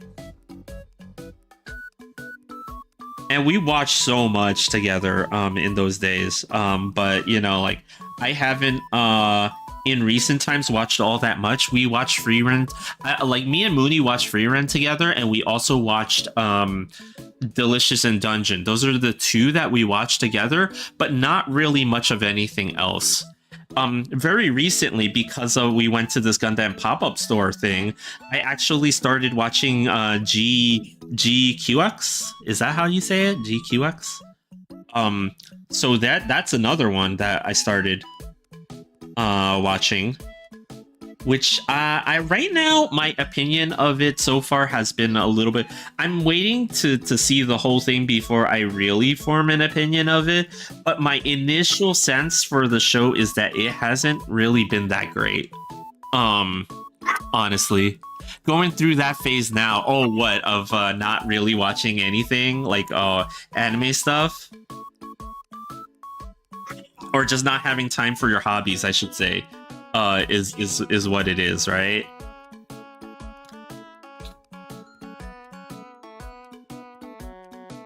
Binging anime, yeah.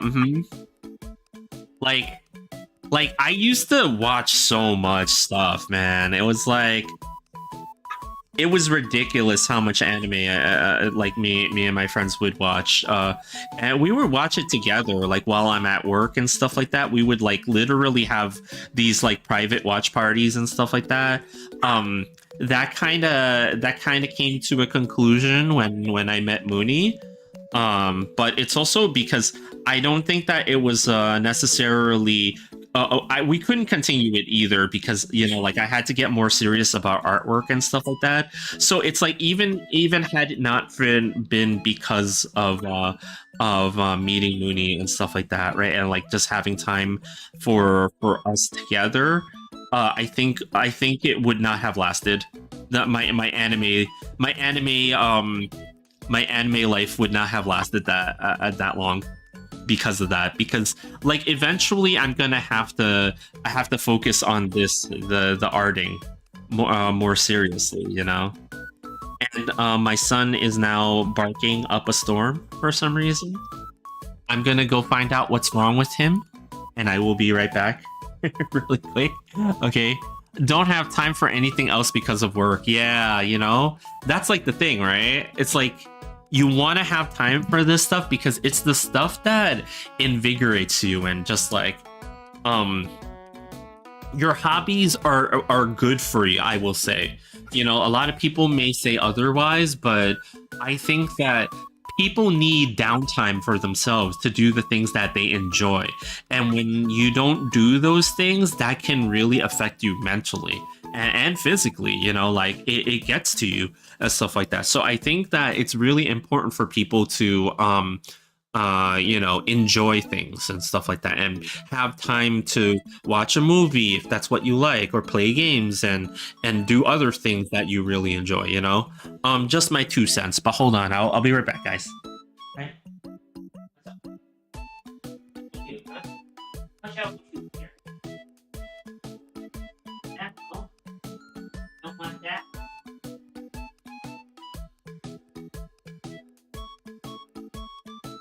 Want attention.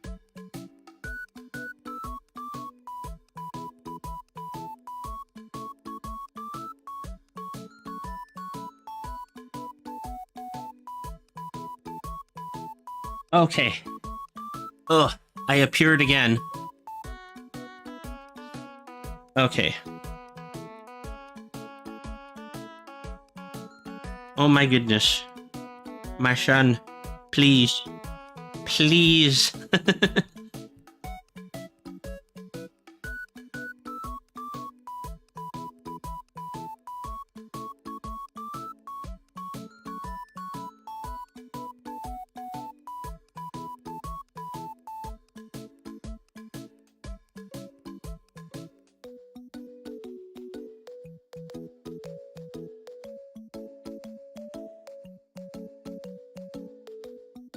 And then I make the noodle-like shape.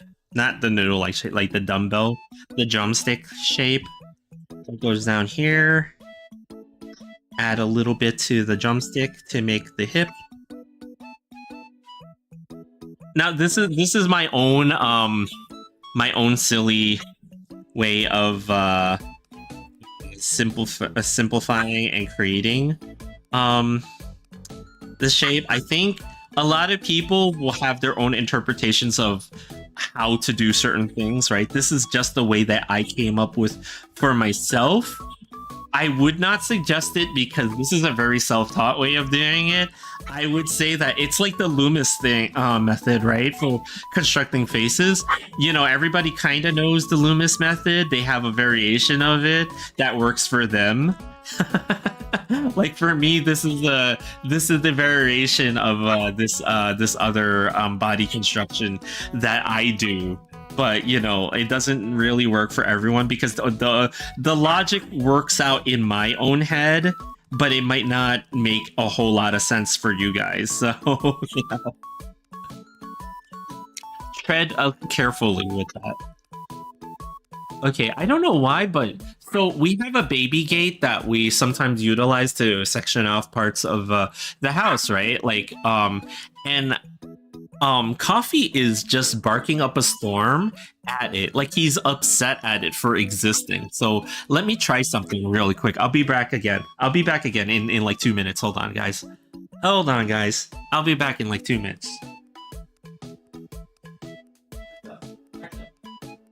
Why do you dislike this?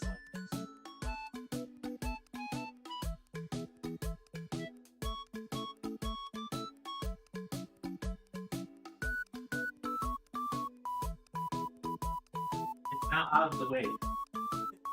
It is now gone. You do not see it. Okay. He's still upset. For some reason, I put it away, and he's still upset at it. I don't know what is happening, guys. Why is our dog upset at the non-existent baby gate? Now I'm gonna change something about this because also I am not following the basically what I'm seeing right now from what I'm doing is that I'm not actually following the angle that I'm initially drawing this in, and you know, things are kind of going out of order here. So let me try something really quick. Number one, I gotta move her slightly across from the page because I'm not following the undersketch anymore anyway.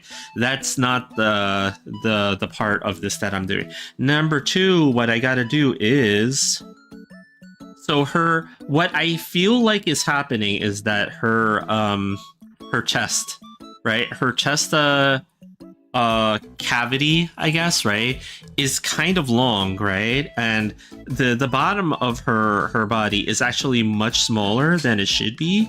So actually this should be a little bit higher up and a little bit wider so that the back lines up with her shoulder, because that's where her back is gonna be.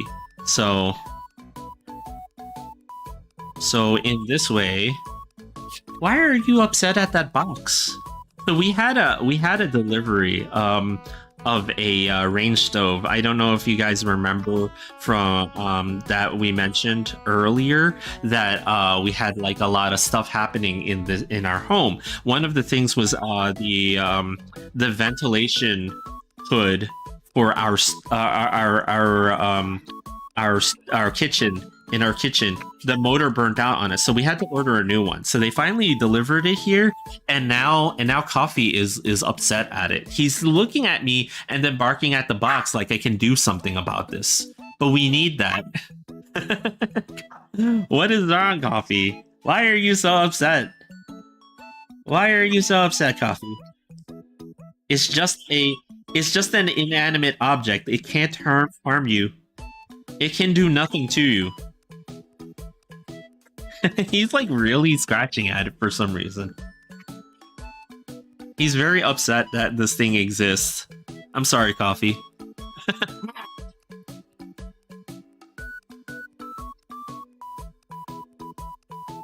Okay, so eventually, this arm over here, so that's where her elbow is gonna be, and then it goes up this way, and then her hand, like, so her wrist is gonna be there, right? And then her hand is gonna be up over here, and she's going to have a bag. She's gonna have a shopping bag over here, and then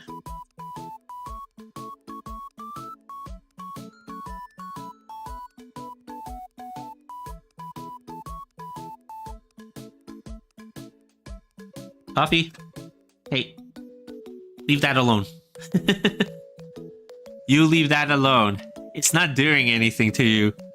Please, Coffee. Please.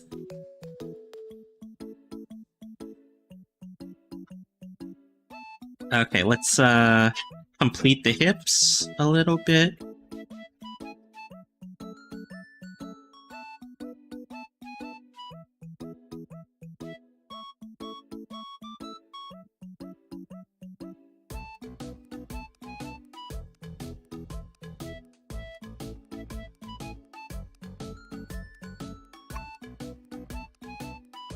So actually, the hips should go down this way. Once I draw that shape in, should at least go that far.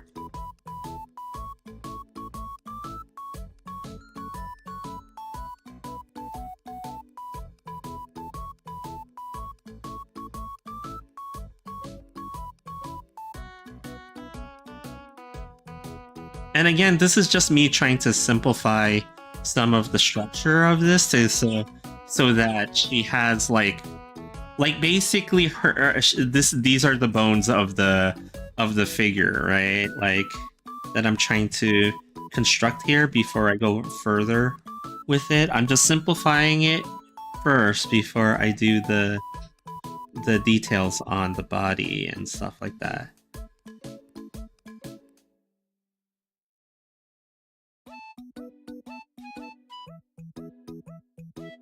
Coffee, are you done? Are you done? You don't wanna you don't wanna be more quiet? You just wanna bark the entire time? Hold on, guys. I'm just gonna figure out. I mean, it's about time for his walk, so I think that maybe I should take him outside and take him on his rounds so that he doesn't go insane in here. But I'm gonna finish this little bit so that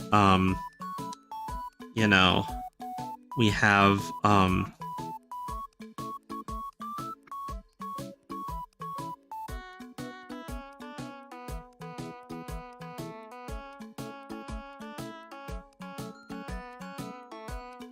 and she's got thighs that are like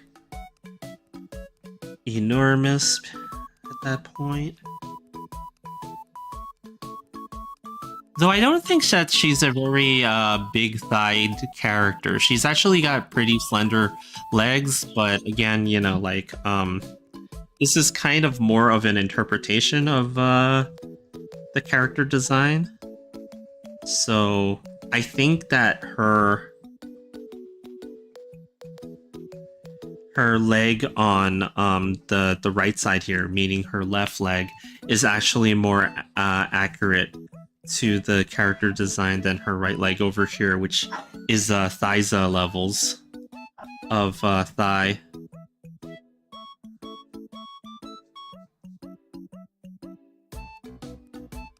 So let's just pull it back a little bit.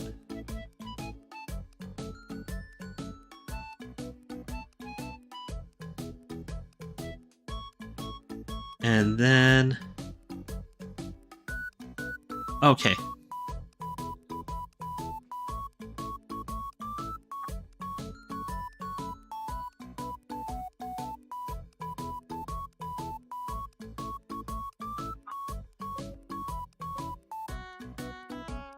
Okay, there we go.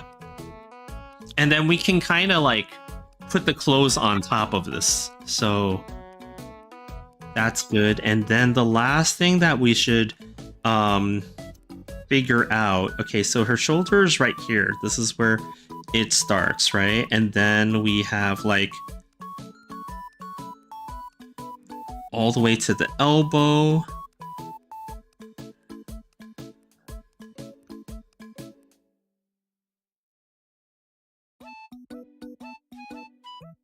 All the way to the hand.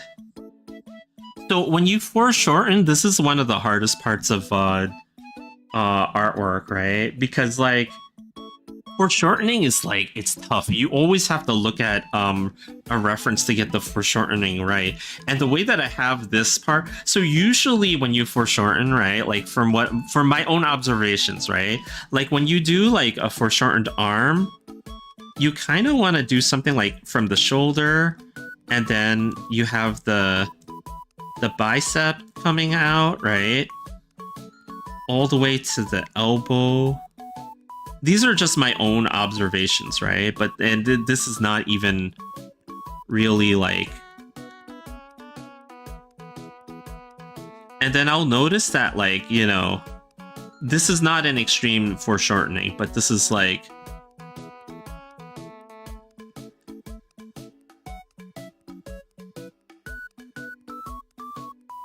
And then it's like, it flares out a little bit more because actually, like, I'm bringing this up. And then you've got like the hand over here that's like bigger than the face and stuff like that, right? Like it's tough as you move it. Like as you make the foreshortening more extreme, the angle more extreme, meaning that it's more face towards you, the less you'll end up seeing. Or over here, the foreshortening for this would be pretty extreme, right? Like,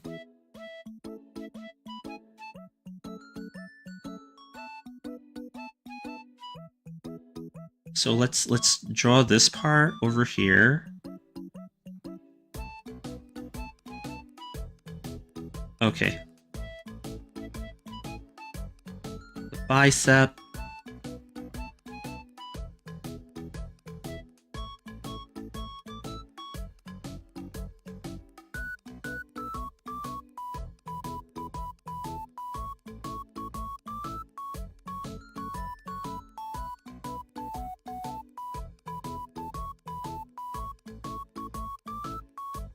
And then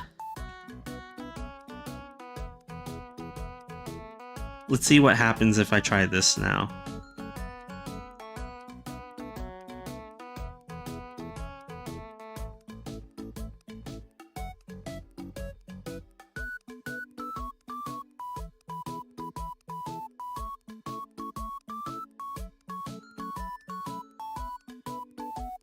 This would be much more straight and stuff like that, right? So do I want it like that? I originally thought of it as like more...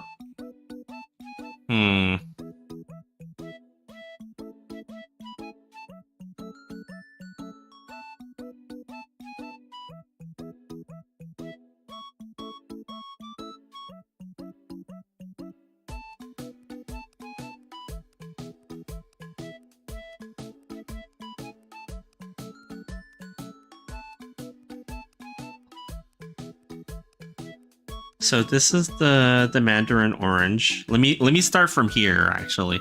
Let me start from here, and then we have the hand that's gripping it, like somewhere underneath here, right?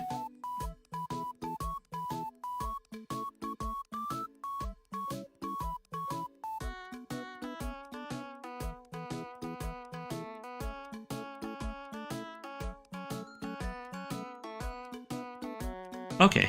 All right, that works for me.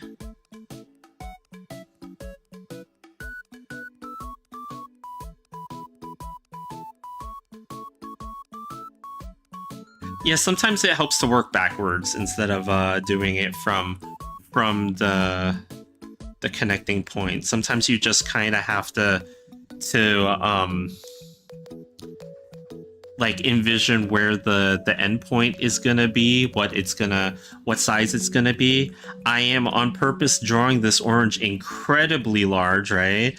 It's almost bigger than the face and stuff like that. And I've noticed that when you do for certain hands and objects that are in front of the character, one of the easiest ways it's like that I've noticed for myself is that when I draw them a larger, like of a larger size than the face, it tends to work out to help with that illusion.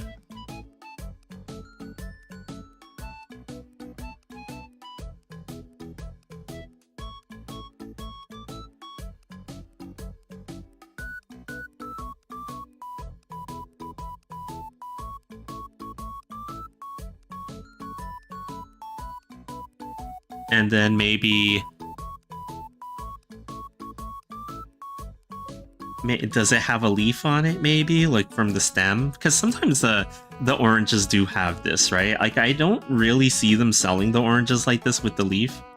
And you know what? Usually they don't. They're already plucked. They don't have that. That's usually what you get in those like bags, right? The baggies. Now this is the hard part. You have to draw the hand, right? So let's see. Knuckle.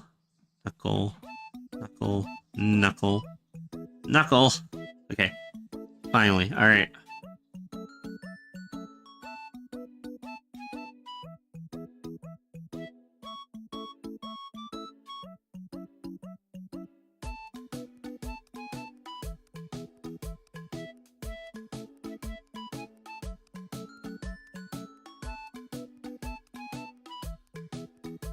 Sometimes when I try to draw the hand, like I try to like envision the shape, the general shape of where all the stuff, right? I said these were the knuckles, but actually this like they're not really the knuckles, more like the bend in the middle of the finger, whatever the heck they're called.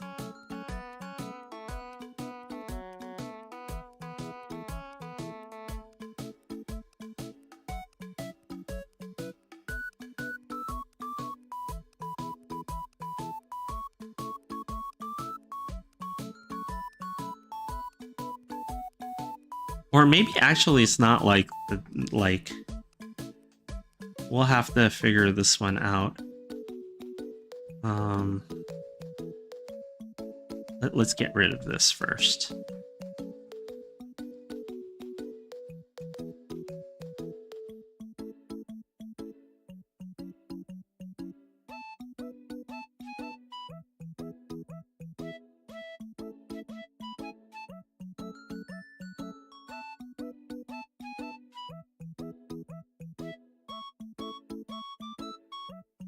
Okay.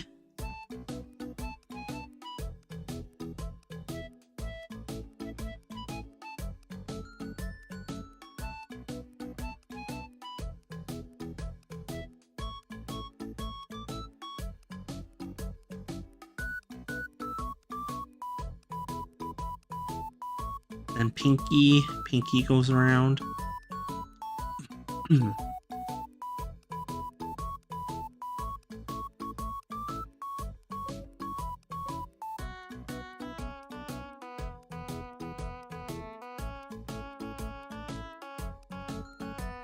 Now, I really should be looking at a reference to do this.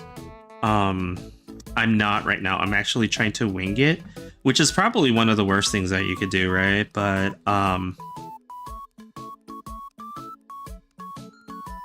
you know, we'll see if I can come up with something here later on tonight. But actually, I'm gonna just save right here because I'm up on time at the moment, because I actually have to, at this point, bring my I have to go and walk the El Doggo, you know?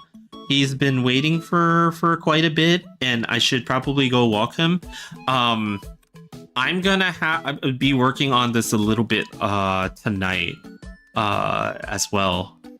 into tomorrow, so that it's not going to be the most like detailed coloring that I'll do with any of the artwork that I usually do, because I'm gonna probably line it and color it as simple as possible, because ultimately this image is meant to exist as part of a business card.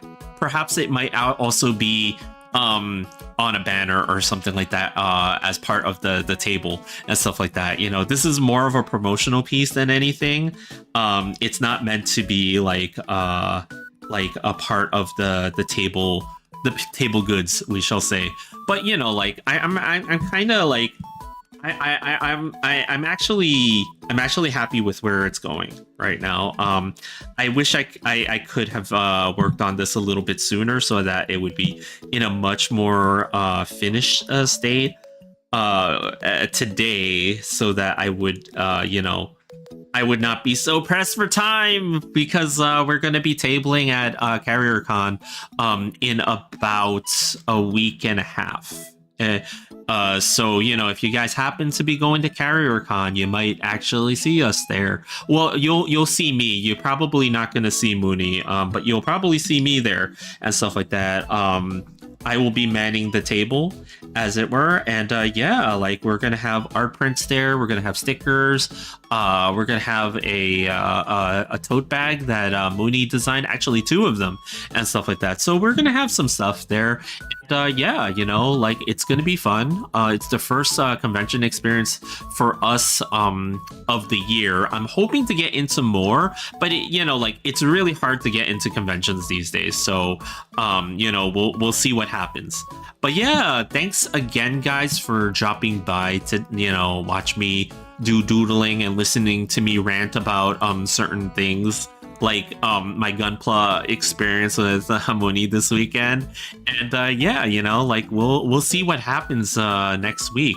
I am going to now decide where to go and drop you guys off, and for some fun and stuff like that, you know, just to continue the things, you know, like you guys need to continue with the streams, and we shall see. Who should we go to so that you guys can continue watching the streams?